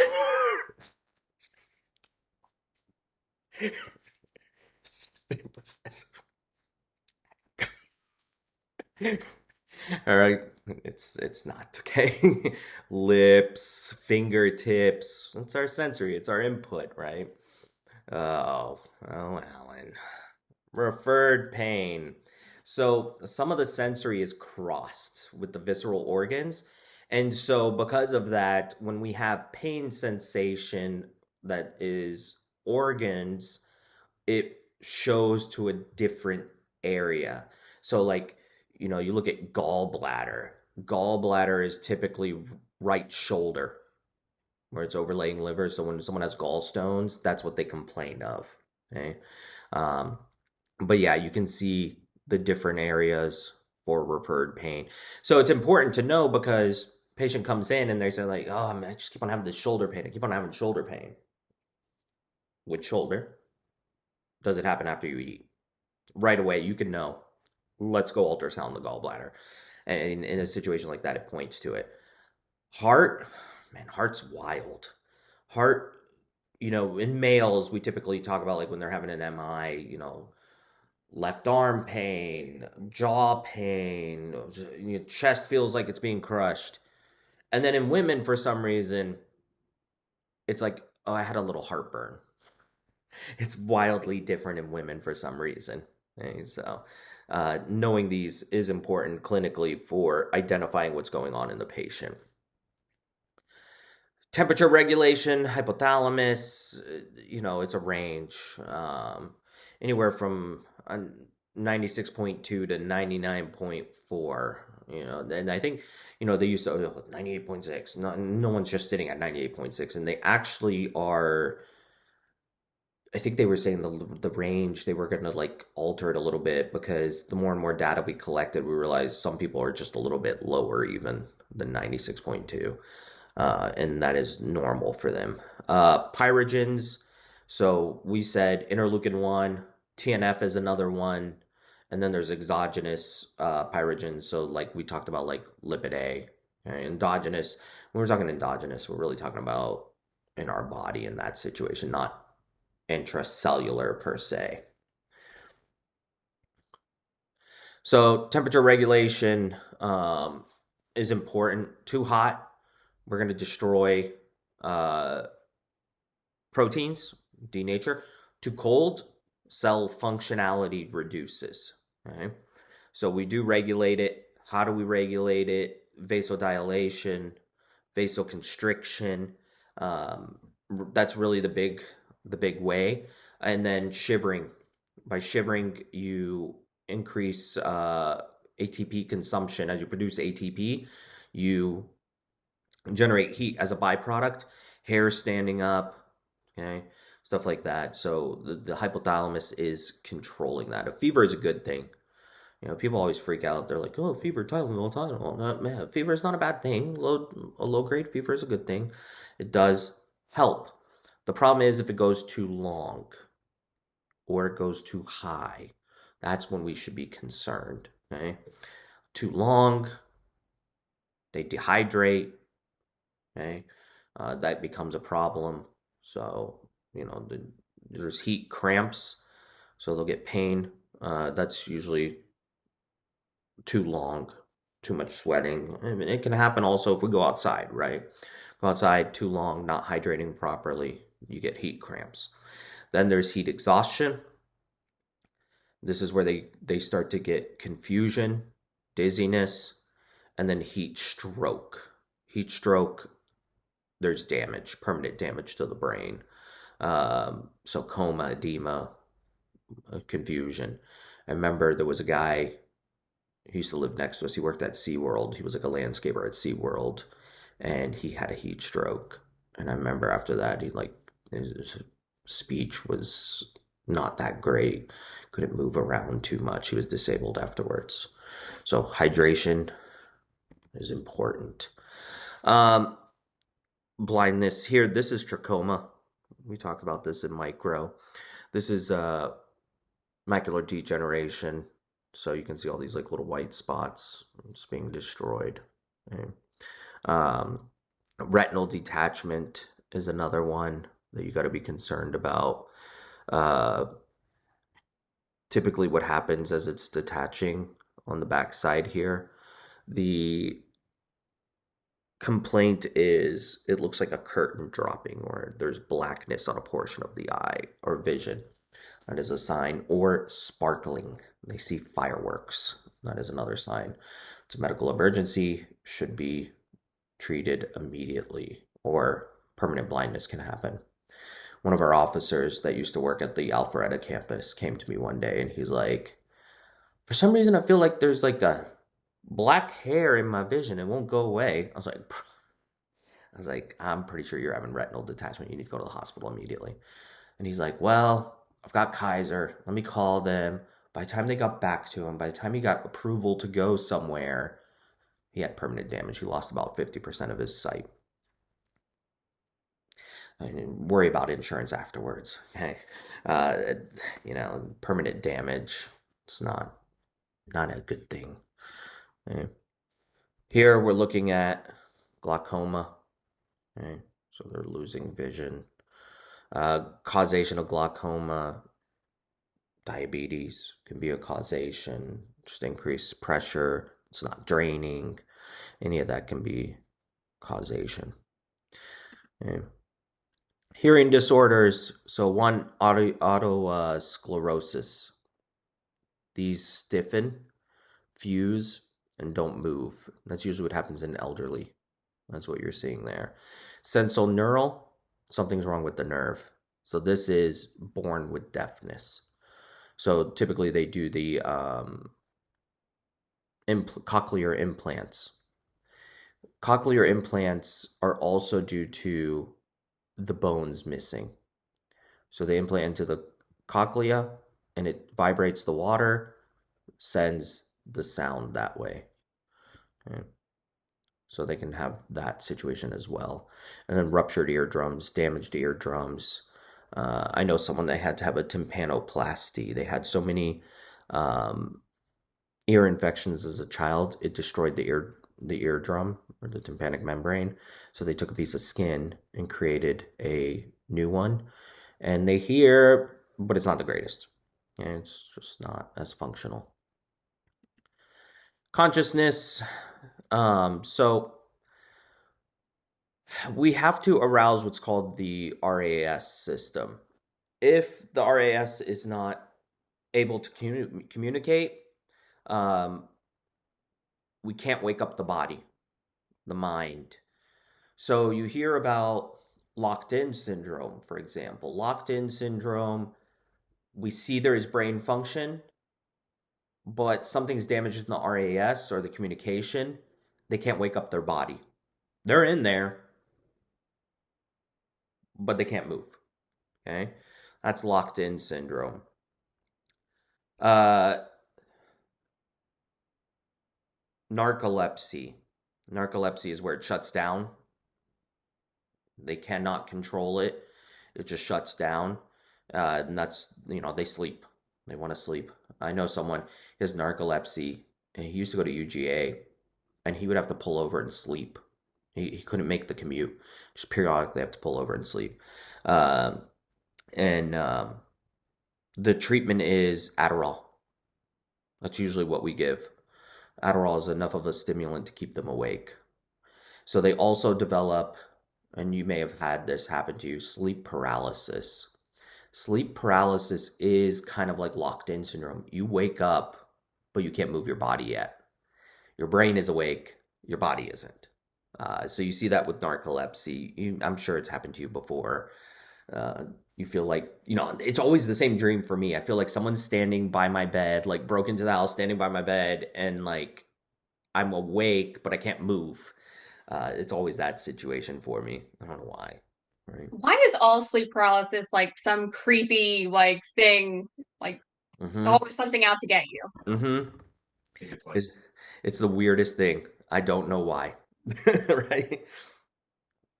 I had I sleptwalked one time. It was the craziest thing. A few years back. Don't know why. It's common with like people that take Ambien. They sleepwalk, but I don't take anything. And my wife had gotten up to get ready for work, and she was like in the bathroom and doors closed. She opens the door and I'm just standing there, just staring at her in the dark.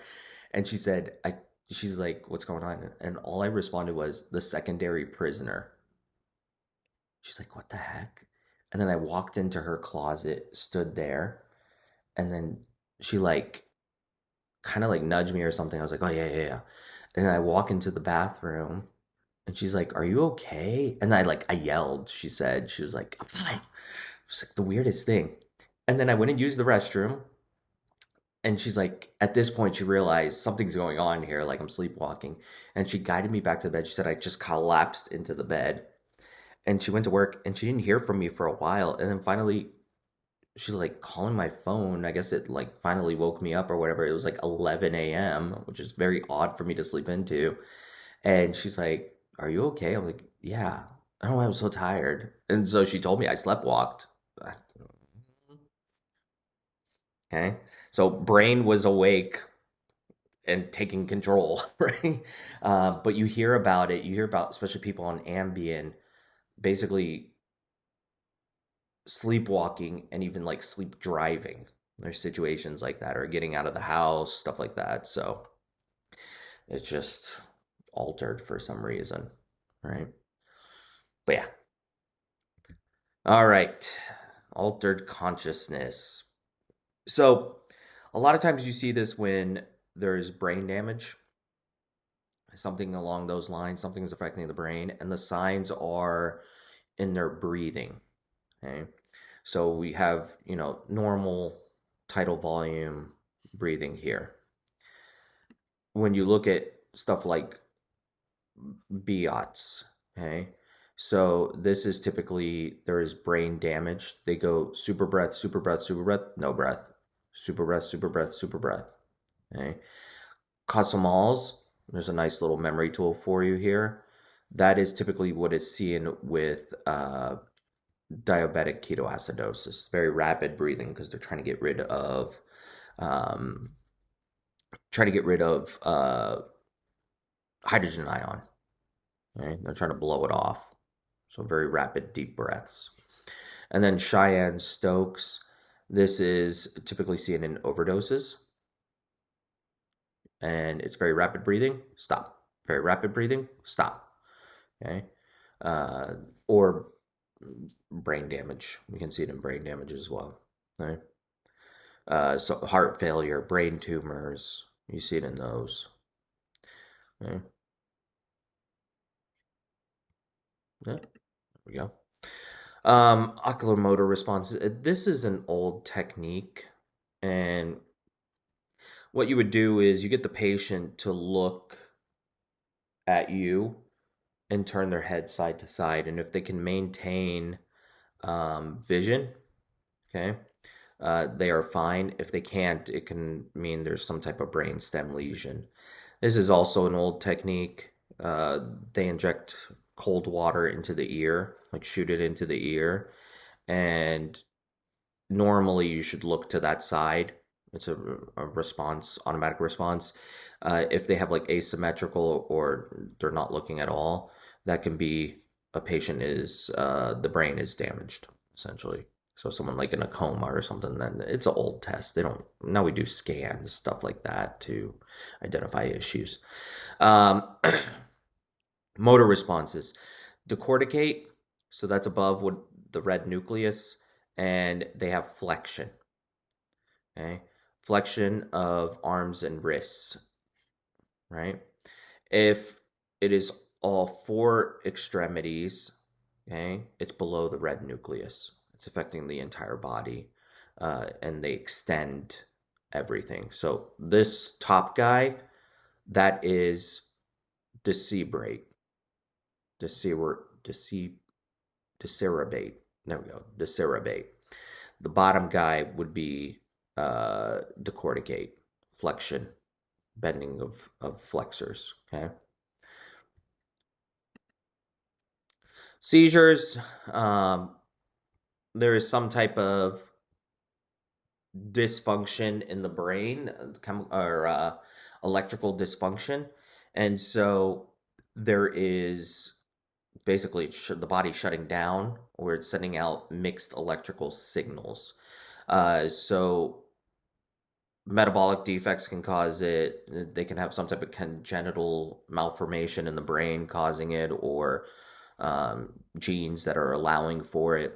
Okay, trauma can cause it, like brain trauma, tumors because compressing the brain, and fever. Fever can be causation. Okay, so we can do an EEG and look for this activity. Okay, so this is a functional resonance. I believe that's what it's called. So they're looking for the activity, the electrical activity in the brain, and identifying it. Um, there's another there's another form of seizure where they actually just zone out. It's called absence seizures. It's like French or something. Absence. But it happens usually children. And so what happens is, like, the teacher will complain that, like, oh, the kid just zones out. So they'll be sitting there and they'll go quiet, and then when they come back, they just continue on with whatever they were doing. They don't even know that it happened. It's absence, right? They just have an absent moment, essentially. Treatment's pretty easy for it, but usually you see the kids like having trouble in school, like grades, stuff like that. That's an identifier, right? Um, Dysphagia and aphasia. So the left side of the brain control of these two areas. So Broca is broken words. When they have damage here, they they will trying to think. Wernicke's aphasia. Wernicke's Broca's broken words. If I'm correct, it's like when they say, like, here's my pencil. They lose the word pen. I mean, phone, and so they just put something else in it. That's broken words. And then that's the dysphagia. Aphasia is Wernicke's. They lose ability to speak. Uh, they also Wernicke's aphasia you can see in alcoholics. It can be from trauma, brain trauma, but Wernicke's is common in alcoholics over time. For some reason, they lose function of that area.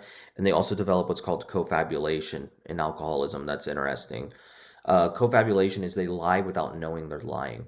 So you'll get someone like my age, and they'll be like, they lose a time in their brain, is essentially what's happening. And so the brain will automatically fill it. So they'll say, like, yeah, back when I was like 18, I went to World War II. They'll just fill it. They don't even know they're doing that. Um, and that's that Wernicke's dysfunction. I met a guy, he had FTD, frontal temporal lobe dementia. Uh, he used to be like a realtor, fully functional, and within 5 years, he no longer could speak or understand language. And because of the effect on that was taken out Broca's and Wernicke's, and then the frontal lobe portion, he lost the zone of inhibition and the satiety center. And so they had to lock. He was in like an assisted living home. They had to lock all the fridges, pantries, stuff like that, because if he got in there, he would literally eat himself to death. He would sit 30 minutes to an hour before a meal. He would be sitting there ready to eat, kind of thing. And I mean, he would clean his plate. And then the zone of inhibition that was lost, uh, the staff said they would walk into his room and he'd be like inappropriately touching himself. He just didn't know that's wrong to do. So the reason we caught on to that one, we had taken over the facility. My preceptor had taken over the facility. So me and another student were going through patient by patient, every chart, going over them, doing physicals, everything, like basically fresh start. And when I got to him, I was looking and he was on progesterone. I was like, why is this guy on progesterone? And I called my preceptor and he's like, I have no idea. You need to call the physician and find out, the prescribing physician and figure it out. And we found out it's to reduce his libido is why he was on it, which was pretty interesting. But yeah, couldn't speak, couldn't do anything. He would still dress himself. And if you walked into his room, he'd just be sitting in front of the TV with it off. And I'm sure he knows, like, I used to be able to watch TV, can't anymore, can't understand it. So you're just sitting staring at a turned off TV. All right, MCA, middle cerebral artery. When we have occlusions here in the different arteries, we get what are called watershed areas. So like certain stroke patients, you can see how it would take over or take out different areas. The reason it's referred to as watershed is like this vessel, for example, if there's a stroke here, is feeding this area. So you lose that entire area. So depending on where the stroke is, the occlusion, either a hemorrhage or occlusion, we see deficits in different areas. So it's important, when patients are suddenly speech is acting funny or drooping of face, anything like that, they are rushed to the hospital because if it is an occlusion, they can give TPA and open it and potentially have no deficits. If it's a hemorrhage, there's nothing we can do. Drop, that's it. There's no flow of blood.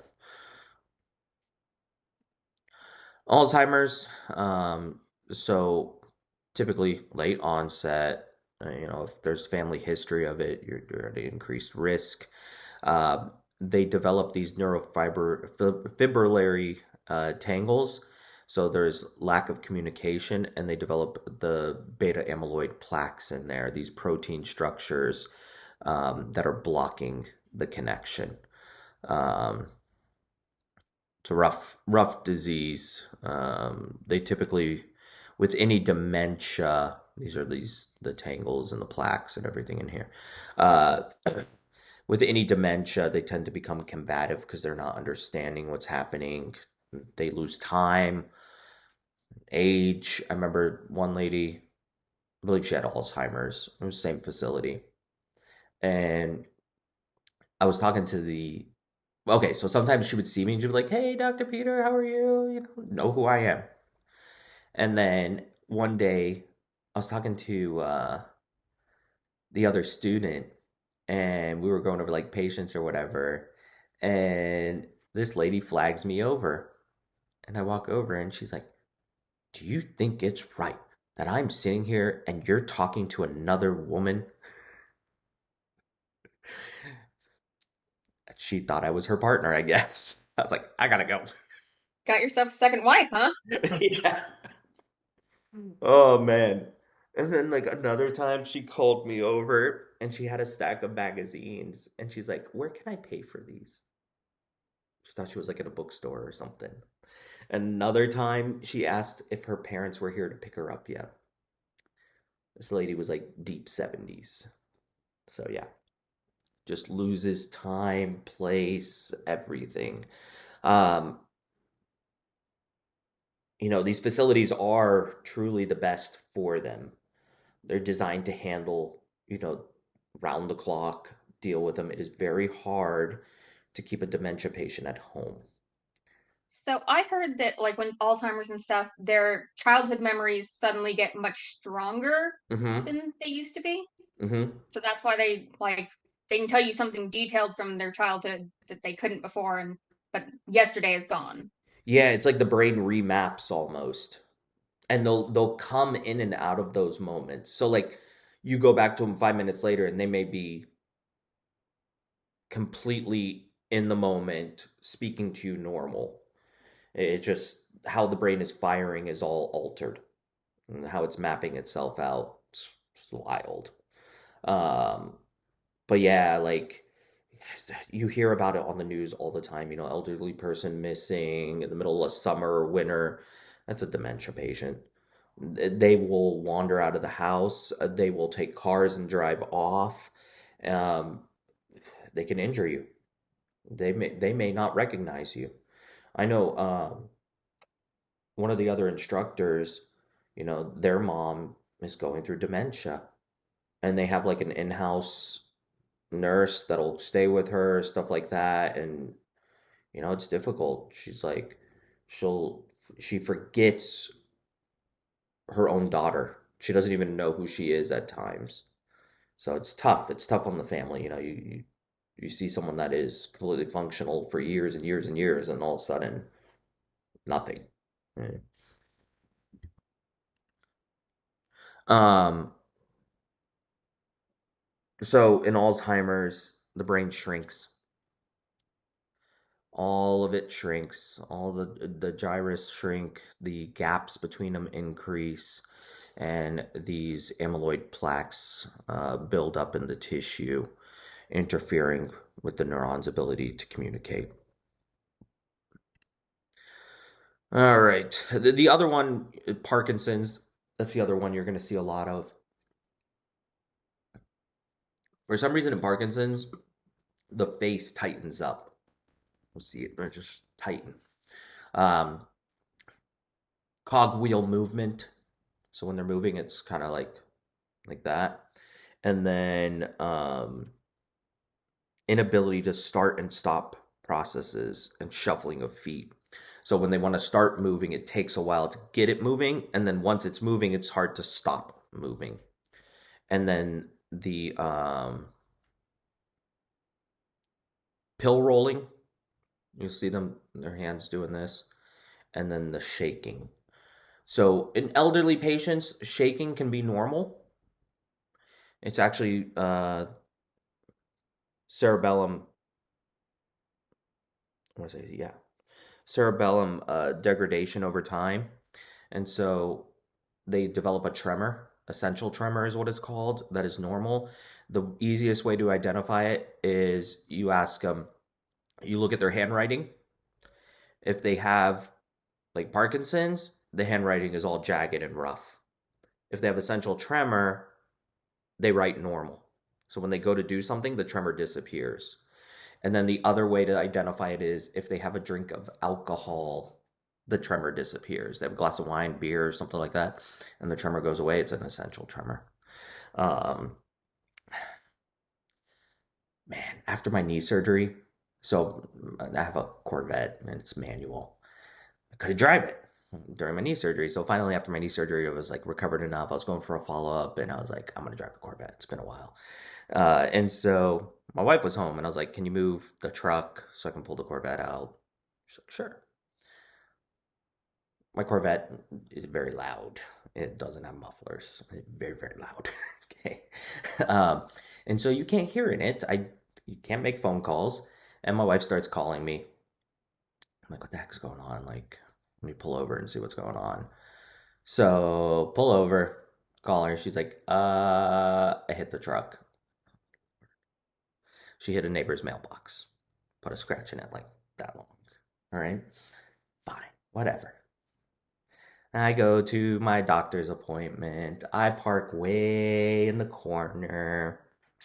I come out. An Escalade decided to park next to me and hit my Corvette.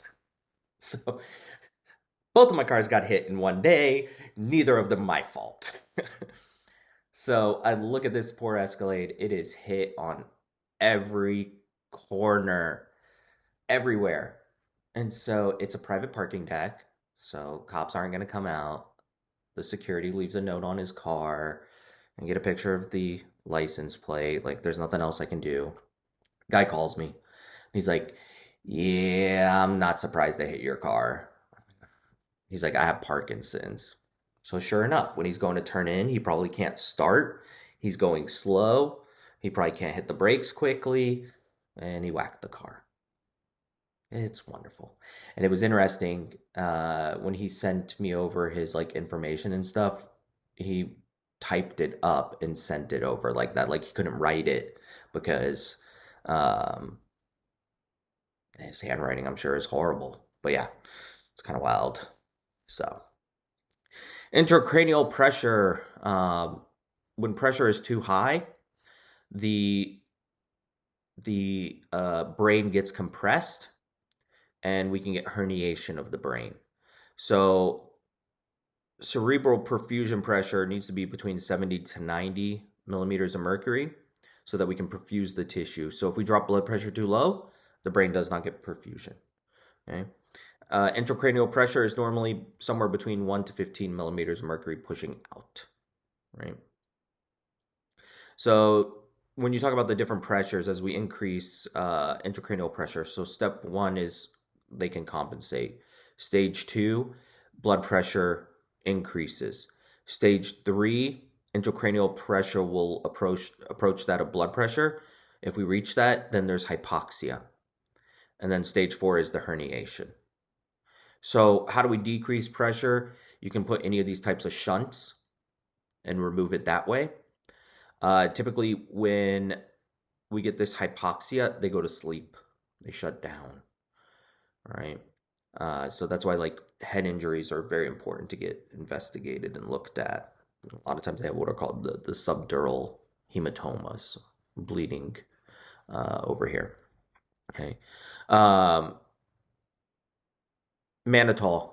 We use mannitol. It's a diuretic that will pull fluid out very rapidly, especially from the brain. As far as the different herniations, so this is uncle, UNCAL, uncle. Okay. So here they usually have eye deviation and pupil dilation. Yeah. Um, this will compress the diencephalon, number two. Number three is like the midline shift.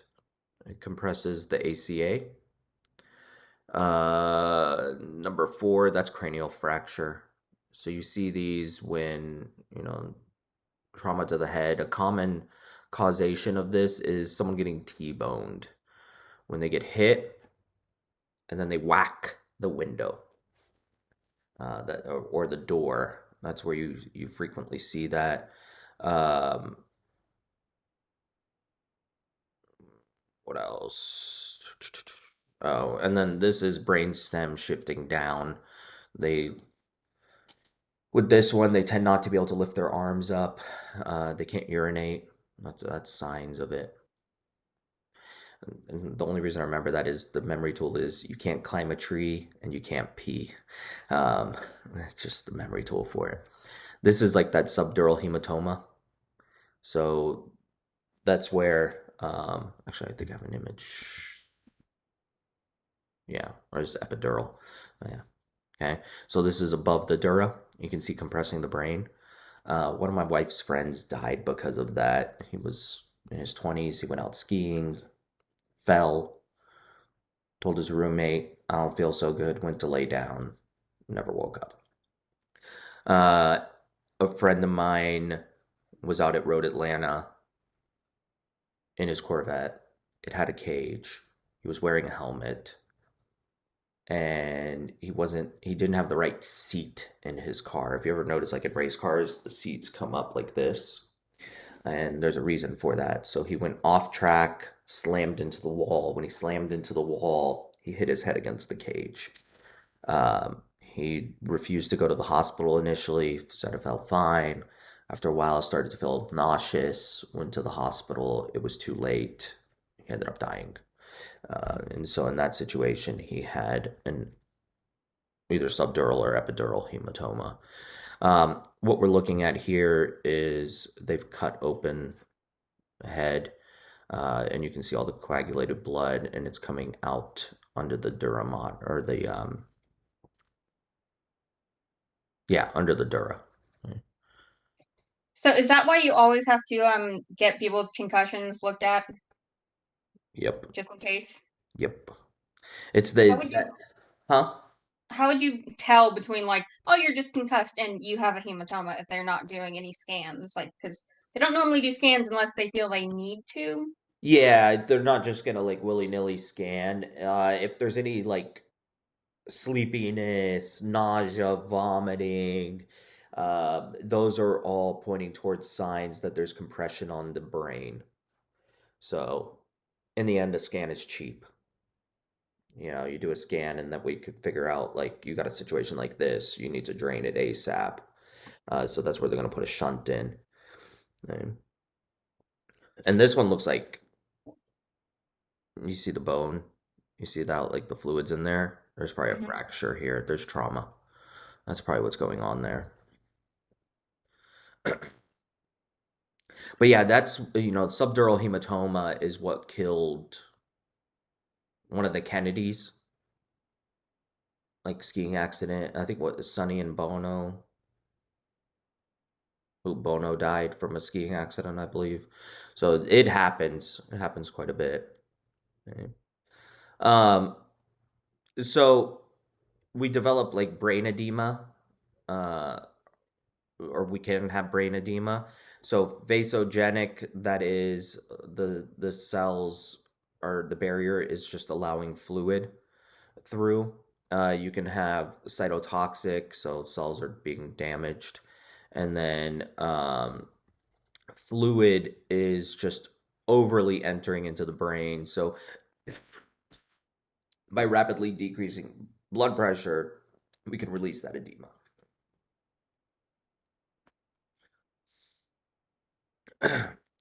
Hydrocephalus. So you see how the ventricles are way huge in here. Uh, they're overproducing CSF, and it's not draining.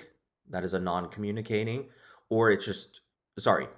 They're producing normal, but it's not draining through the aqueduct here, and so that's a non-communicating. It compresses the brain, causes damage. And then communicating is there's just either an overproduction or we're not reabsorbing. It's one of the two. And so it's flowing correctly, there's just too much. So you can see it after brain injuries or they can be born that way. So that's they call them like water babies. Oh no. Oh, that's why I did that earlier. There's like a dead link in here. Um but yeah, they call them water babies. They're born in just big old heads. Typically, that is due to the aqueduct is obstructed. They have like a uncle herniation or something like that. They're born with, or there's another one where um, there's like an overgrowth essentially, and that's what's causing the aqueduct to be compressed. Strokes. So TIAs, like we mentioned, those are just temporary, brief. This is a hemorrhagic stroke. That is blood in there. And you can see how it has compressed the brain, shifted the brain over. Um, there's nothing to do other than treat symptoms, wait for it to clot and reduce on its own, but there's permanent damage here. This, clot, there's that watershed area. This is where we can use TPA if they get in there quick enough. AVMs. AVMs are just abnormal vessel, like a vessel malformation, and they're ticking time bombs. You don't know you have it until it blows out. And so that's why like controlling blood pressure, stuff like that is very important. You're born with it. It can just happen. So you hear about my wife actually, one of her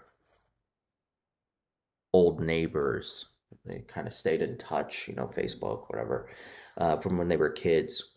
She had an AVM. She died recently, and she was in her 20s, late 20s, early 30s, somewhere in there. Had a headache and then collapsed. Took her in, and she had a stroke. That was it. And they ended up pulling her off life support because there was no brain activity. Just happens.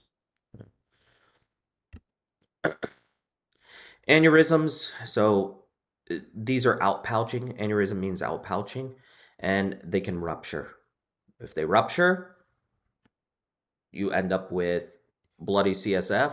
That's what they're trying to show here. And you have a stroke. These are ticking time bombs. You don't know when it's going to happen. So, like I said, maintaining blood pressure is the big thing. Brain tumors. So, astrocytomas, glioblastomas. Uh, I believe this one's a glio.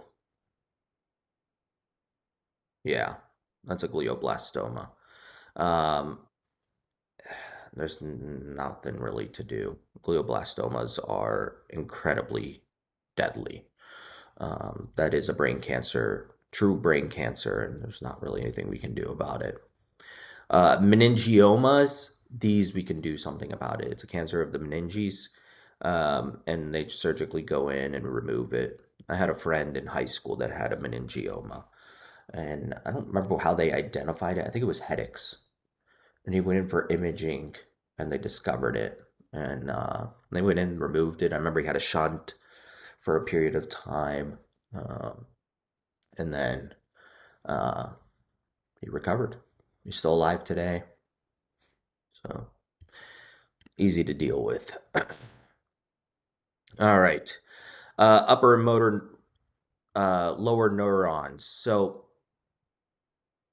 where in the brain it's coming from? If that's affected, we lose loss. We lose loss. We lose function. Okay, they decussate. They cross. So if the right side is affected up here, the left side of the body is affected. As we descend, anywhere in here that it's damaged, same thing. Once they decussate, if we get a spinal cord injury or injury at the nerve, the motor neuron leaving, then it's same side. Okay. Um, so also anything that severs here, spinal cord, everything below is lost.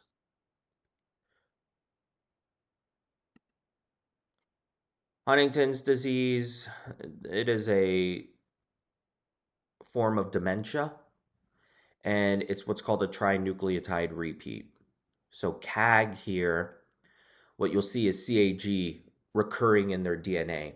The more of it, the earlier the disease. So it's also a disease that exhibits anticipation, meaning if the parent has it at 50, the child will have it at like 45. Their child would have it at like 40. So it happens sooner and sooner. Okay. Um, if you guys watched House MD, uh, House MD is actually really accurate. They used to have three doctors sitting on the production team. So all the diseases they talk about, all of that is actually really, really accurate. So worth watching, especially after you take like this course and stuff. Um, it's a good show to watch. But number 13, the girl that was on his team, he called her number 13 because he didn't want to learn any of their names. It's quite the character. Um, she was worried about Huntington's. Her mom had Huntington's, and they showed a scene with the mom. I remember it, and she had chorea. Chorea is where they flail the limbs. They lose control of the limbs, um, and that is a sign of Huntington's. Tourette's is a repetition of um, actions, movements, sounds. So they can do that. They usually have like a twitch, something like that. Um, Typically, they also have OCD, ADHD. Um, I remember I knew a kid with Tourette's, and he had a facial twitch. He would just randomly twitch like that, but that was it. That was the extent of it. But yeah, sometimes they'll make clicking noises, stuff like that. But it's always repetitive. That is a sign. And there are medications that we can give to help. There's Parkinson's. So And Parkinson's. real quick, for Tourette's, like, is that I remember like in grade school, people would curse and say, "Oh, sorry, I have Tourette's," and I was just like, "What does that have to do with each other?" No. So I was wondering where that stereotype came from. Yeah, there was a movie, uh, Deuce Bigelow, the Male Gigolo, Hmm. where the girl had Tourette's and she would curse randomly. I there may be a super ultra rare version of Tourette's that happens, but typically Tourette's is just a repetitive movement or something. That's it. But yeah, I feel like there is a very rare variation where they do that. They cannot control the ability to say certain words. I mean, but why would it just be curse words? Wouldn't it be like any word? Like they'll suddenly just yell D or something? I believe it's any word, but curse words can be part of it because it's Okay. part of their vocabulary. Yeah. But yeah, let me. Now I gotta Google it. Um, let's see.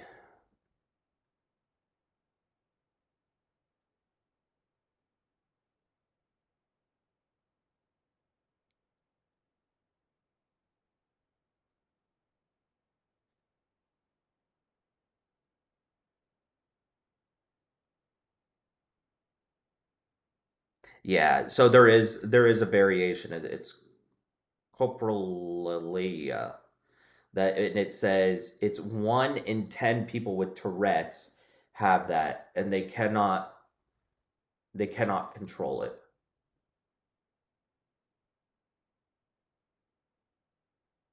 Yeah,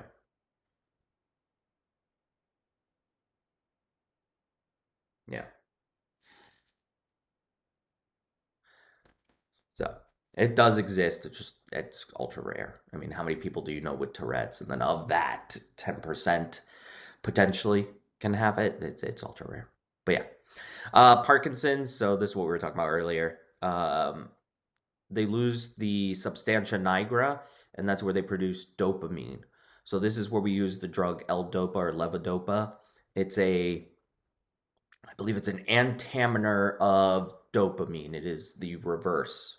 That's what the L references, chemistry wise. And the reason we do that is if you gave them regular dopamine, it would be used up before it makes it to the brain. So this crosses over into the brain and then can be used. I believe they try and start it as late as possible because it only works for so long. So they try and wait. But yeah, they form what are called Lewy bodies. So those are those inside the neurons, they have these eosinophilic bodies in them that they develop. That's another sign. But yeah, the tremor that won't go away, that shuffling gait, and the pill rolling, those are big identifiers. AML, so this is also called Lou Gehrig's disease because he was like famous baseball player that had it. But they it can affect upper and lower motor neurons, so their symptoms can be different. This guy was diagnosed, Gullion. He was diagnosed with ALS, and it randomly disappeared. He shares that randomly disappeared. He's like, we don't know why, but he was diagnosed with it. Uh, Glutamate toxicity is seen with them, and so they use a drug to block it. And the drug they have listed in here is riluzole. I'm sure there's new ones for it, but glutamate is an inhibitor, so they're losing communication neuron to neuron. MS, you commonly see it more in females. I believe Caucasian females are the most numerous for it. Uh, it starts early. Every time there's a flare up, there's permanent destruction. So it's damaging the myelin. So there is lack of communication. What it affects is random. You don't know what's going to be affected. I have someone I know. I grew up with them, known them. She's a little bit older than me, and she's had MS, but no deficits that I'm aware of. She's kept it under control. But yeah, they can end up wheelchair bound, I knew a guy who used to go to the track with us. His wife had MS. Um, she ended up being wheelchair bound. It's tough. And, they can lose all functionality, speech. Just depends on where it attacks. But yeah, so that's what this is showing. Just anywhere, anything. It takes out the brain. So you and your luck. What's affected? Guillain-Barré. This is a temporary destruction of myelin. It's autoimmune response. It's typically related to viral infections or viral vaccines, and then also has a big correlation with some poultry, bacteria, Campylobacter. Yes, I was thinking of the bird. I remember it. Campylobacter. Yes. Um, my wife was telling me someone from our church, she got COVID. She developed Guillain-Barré, recovered, had to go through like therapy, learn to walk again. She lost her ability to walk. And then she got COVID again recently, and same thing happened again. Her body, for some reason, develops Guillain-Barré. Okay. Myasthenia gravis. So this is destruction of the acetylcholine receptors. They degrade over time, so they get typically the droopy eye is a sign. Um, it fatigues. It fatigues throughout the day. They can't like open doors, stuff like that, and eventually, you know, they can't move. Eventually, the diaphragm stops. That's the end result. I remember in peds, we had a little girl come in. She had myasthenia gravis. She was like 4. Her dad also had it. There was some genetic component there. But yeah, droopy eyes. And you could see it in her. And it's like at that young, that's not promising. Degenerative joints. So this is degradation of the bone. Um, they can have compression of discs. They can have compression of spinal cord. Uh, just depends on what's happening in there. Spondylolysis. So you see that from trauma. A lot of gymnasts end up with this, tumbling, stuff like that. They land on their back wrong. They land uh, on the beam, stuff like that. That's where you end up seeing this. And I have in the notes here too, karate, which I can see. I'm sure any of the fighting, UFC, that kind of thing. I'm sure they take a hit to the back, something like that, that can lead to it. And then they can develop spinal stenosis. That's the other thing. So the cord is being crushed. So depending on where it is, they can have deficiencies, pain, stuff like that. Herniated discs, typically seen from trauma, so it'll compress the cord as well, compress nerves. Um, I was in Egypt one time where my cousin was driving, fell asleep. Been up for a couple days, fell asleep, crashed. I was in the back seat. Oh, the back pain later that day. Oh no. Come to find out, ended up herniating a disc. And so now I get my leg goes numb, pain. So fun times. If I like stand too long, stuff like that, that's usually what, or sit, that also triggers it. So like we drive to Florida, visit my family and stuff, and like after a while, I just got to take a break. I cannot sit in the car that long; it hurts. Um, but yeah, I am blanking on the proper name for it. Sciatica? Sciatica. Thank you. I tell you, my brain today. Sciatica. Yeah. Um, so the number one thing you can do. What's the number one thing you can do if someone has a herniated disc? What's the best thing they can do for themselves?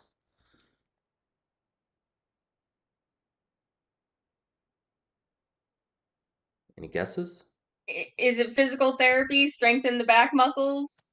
That Strengthen the core? that can help weight loss. Weight loss. That's going to decompress the back. Yeah, so weight loss is important, and I've noticed that with myself. Like when I start to get a little bit heavy, my sciatica flares up. I lose a little bit of weight. It's not so bad. That's why you see in pregnant women complain of sciatica commonly. It's also from sitting too much because of where it passes. You can see it in that situation as well. If it's too bad, they can actually go in, remove the disc, do a fusion.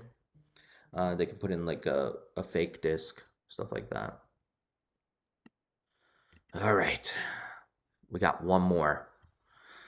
One more.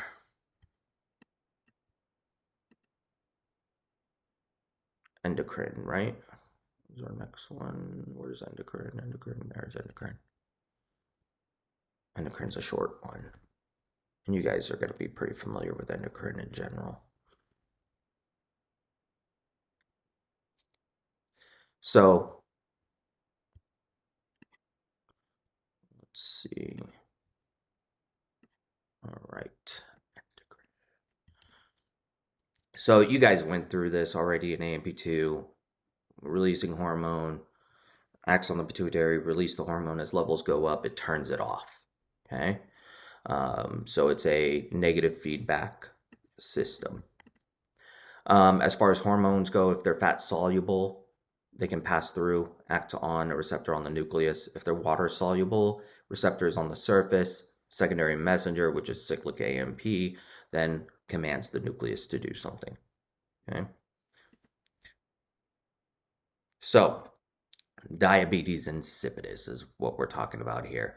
They do not either produce ADH or the receptor for ADH isn't there.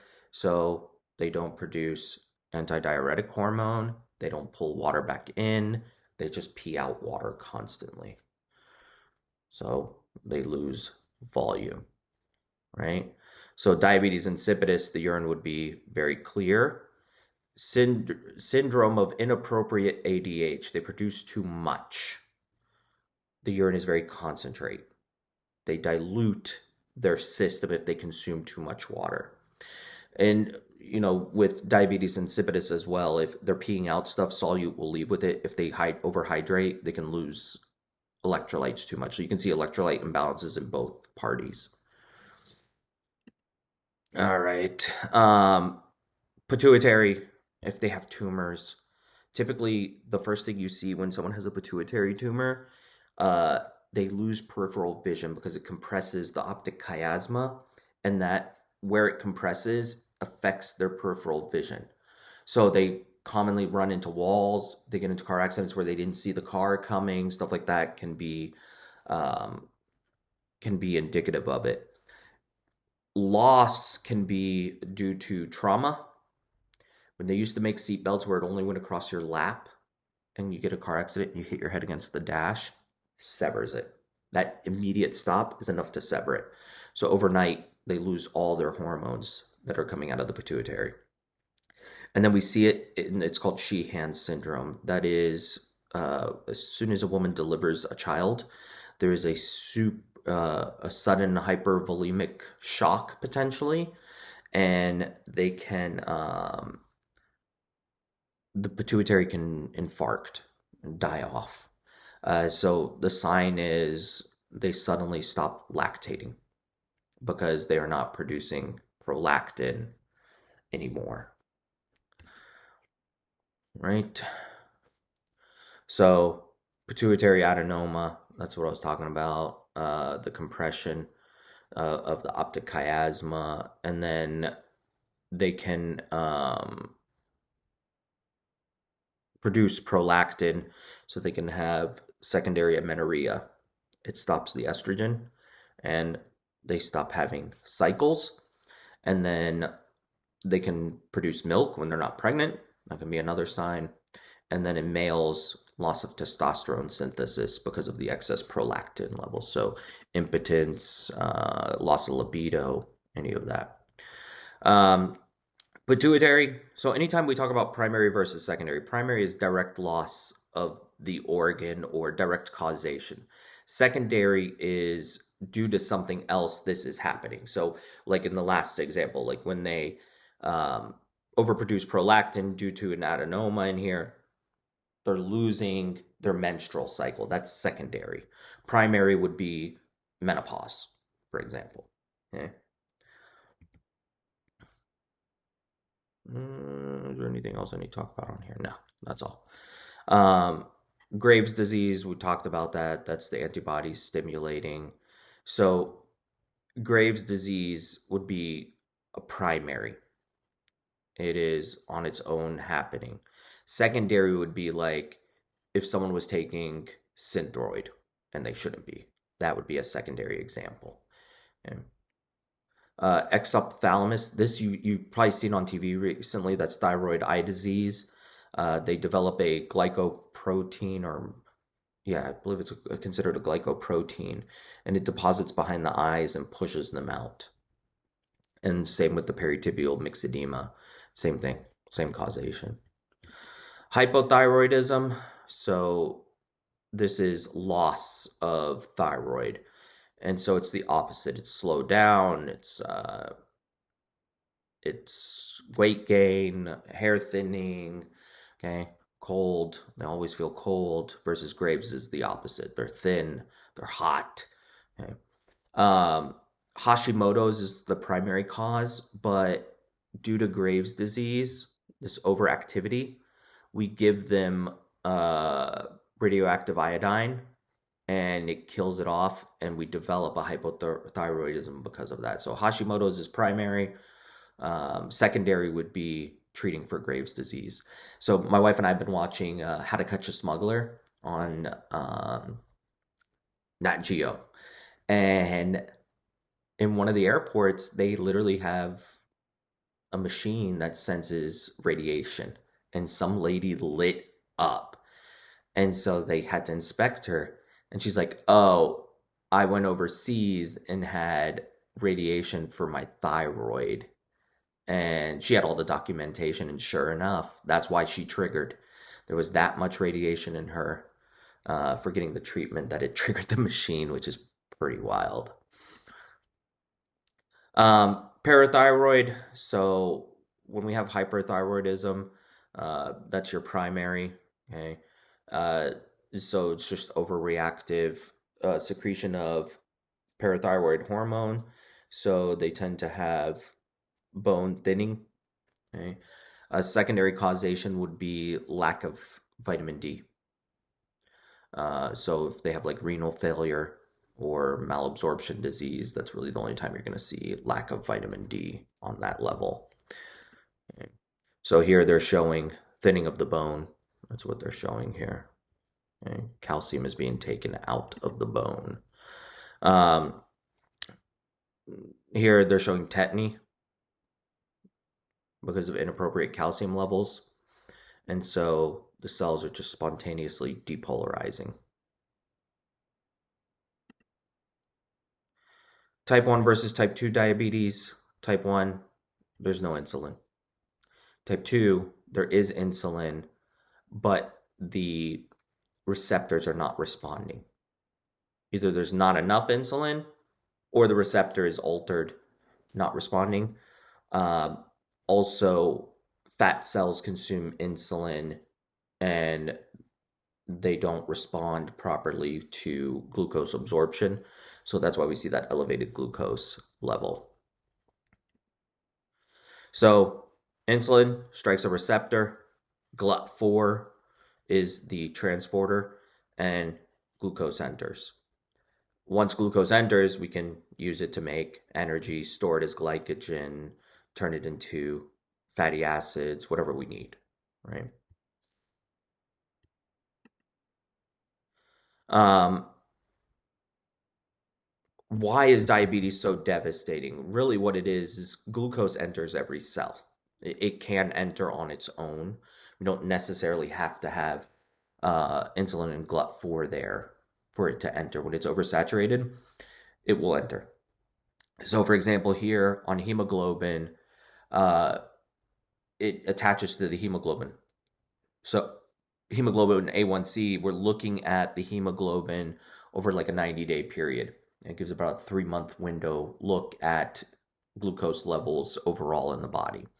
So if A1C goes over 5.5%. So at 5.6 to 6.4 is prediabetes. We should be treating it. There is damage to kidneys already at that stage. How do we treat it? Metformin. Metformin is the go-to. At 6.5 and up, you are a diabetic, and I believe under 7.5, if you're a diabetic, is considered controlled. You have it under control. But yeah, it enters into tissue, water follows, destruction of tissue.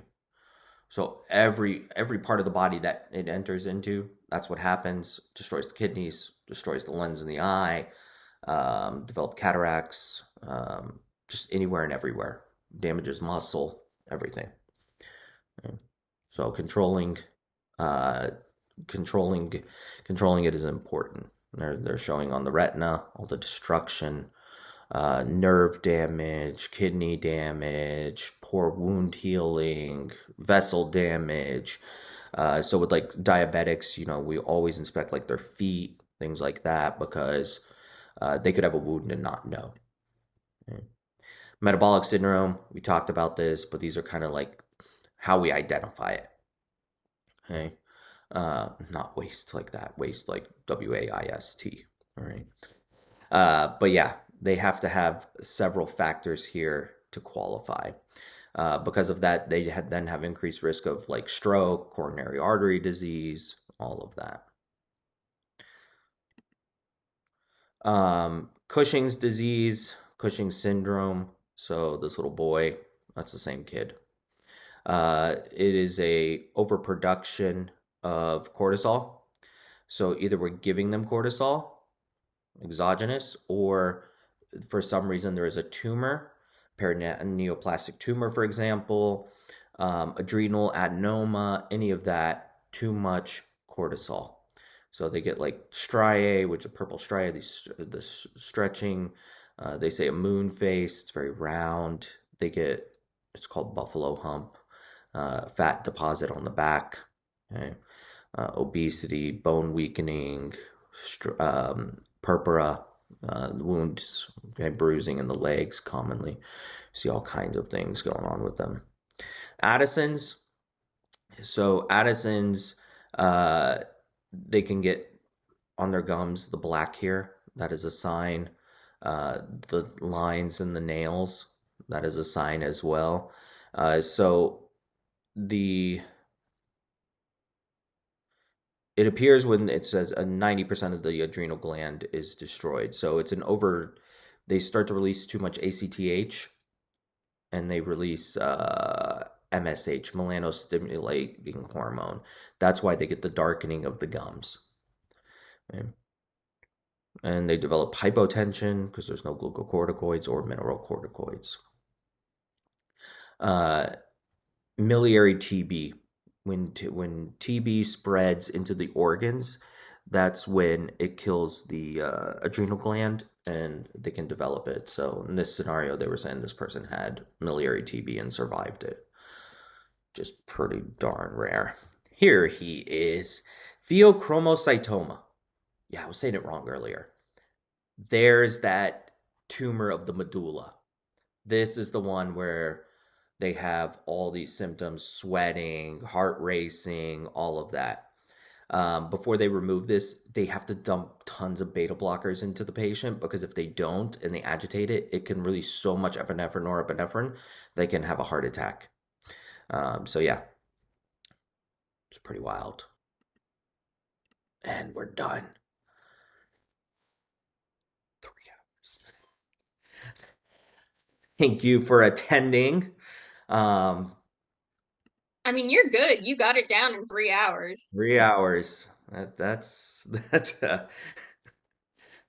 was long. But yeah, so